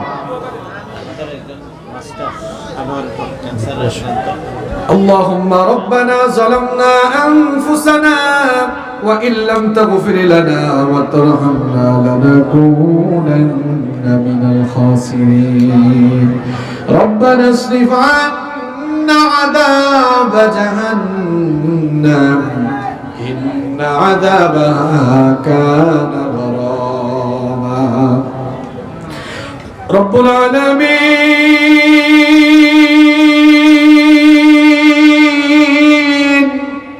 গভীর রাত পর্যন্ত আমরা নীরবে বসে বসে তোমার কালাম থেকে আলোচনা শুনেছি। মাবুদ গো, আমরা যারা গভীর এই রাতে হাত তুলেছি, গুনাহ করতে করতে আমরা আমাদের নফসটাকে কলুষিত করে ফেলেছি। আমাদের গুনার দিকে না তাকিয়ে তোমার গফফার নামের খাতিরে আমাদের জীবনের সমস্ত গুনাহগুলোকে তুমি মাফ করে দাও। রব্বুল আলামিন আমাদের সবাইকে তুমি 5 ওয়াক্তের নামাজি বানিয়ে দাও। আমাদের স্ত্রী সন্তান সন্ততি ঘরের সবাইকে নামাজি বানিয়ে দাও। রব্বুল আলামিন ইয়া আরহামার রাহিমিন মাবুদ, আমাদের কলিজার টুকরা মা বাবাকে মাফ করে দাও। আমাদের যাদের মা বাবা আমাদেরকে এতিম করে অন্ধকার কবরে চলে গিয়েছেন, কবরগুলোকে জান্নাতুল ফেরদাউস বানিয়ে দাও। আর আমাদের যাদের মা বাবা বেঁচে আছেন, নেক হায়াত বাড়িয়ে দাও। যতদিন তারা বেঁচে থাকবেন তাদের খিদমত করার তৌফিক দান করে দাও। আল্লাহুম্মা গফিরনি ওয়া লিওয়ালিদাইয়া ওয়া কুর রাব্বিরহামহুমা কামা রাব্বায়ানি সগীরা রাব্বিরহামহুমা কামা রাব্বায়ানি সগীরা রব্বুল আলামিন আমাদের আত্মীয় স্বজন যারা কবরে চলে গিয়েছেন তাদেরকে মাফ করে দাও। এই টুমচর এলাকায় যত কবরস্থান রয়েছে কবরস্থানের সকল মুর্দেগানদের কবরের আযাব মাফ করে দাও। মাবুদ গো, আমাদের মধ্যে যারা অসুস্থ রয়েছেন তাদেরকে শিফা দান করে দাও। মাস্টার আনোয়ারুল হক ক্যান্সারে আক্রান্ত, রব্বুল আলামিন তোমার বান্দাকে তুমি শিফায়ে আজিলা এবং কামিলা নসিব করে দাও। করোনার এই গজব থেকে গোটা বিশ্বকে নাজাত দাও রব্বুল আলামিন। আসমান জমিনের সকল বালা মুসিবত থেকে আমার এই সোনার বাংলাদেশকে হেফাজত করো রব্বুল আলামিন। আজকের এই মাহফিলটিকে তুমি কবুল করে নাও। আজকের এই মাহফিল বাস্তবায়নের জন্য যারা টাকা দিয়ে, পয়সা দিয়ে, মেধা, শ্রম, বুদ্ধি দিয়ে যারা এই যেভাবে সাহায্য সহযোগিতা কষ্ট আর মেহনত করেছে, আর আমরাও যারা মাহফিলে এসেছি, কাল কিয়ামতের কঠিন দিনে এই মাহফিলকে আমাদের সকলের জন্য নাজাতের ওসিলা বানিয়ে দিও রব্বুল আলামিন। মাহফিলে যত আলেম ওলামা বক্তব্য রেখেছেন, কথা বলেছেন, সকলের ইজ্জত সম্মান বাড়িয়ে দাও। আমাদের ইলম আর আমলগত যোগ্যতা আরো বাড়িয়ে দাও রব্বুল আলামিন। মাহফিলের সম্মানিত সভাপতি আব্দুল আদিজ সাহেবকে মাফ করে দাও। তোমার বান্দার ইজ্জত সম্মান বাড়িয়ে দাও। ব্যবসার মধ্যে বরকত দান করে দাও। বেশি বেশি করে দ্বীনি খিদমতে শামিল হওয়ার তৌফিক তাকে দান করে দাও। বিফadli সুবহান রাব্বিকা রাব্বিল ইজ্জাতি আম্মা ইয়াসিফুন। রব্বুল আলামিন, আমার মা বোনরা যারা মাহফিলে এসেছেন কিংবা দোয়ায় শামিল হয়েছেন তাদেরকেও মাফ করে দাও। মাবুদ গো, রাস্তাঘাটে পথ চলাচলে তুমি আমাদের হেফাজতকারী হয়ে যাও। বাংলাদেশে যত আলেম ওলামা কোরআনের ময়দানে কথা বলেন, পথ চলাচলে সকলের তুমি হেফাজতকারী হয়ে যাও। বিফadli সুবহান রাব্বিকা রাব্বিল ইজ্জাতি আম্মা ইয়াসিফুন ওয়া সালামুন আলাল মুরসালিন ওয়ালহামদুলিল্লাহি রাব্বিল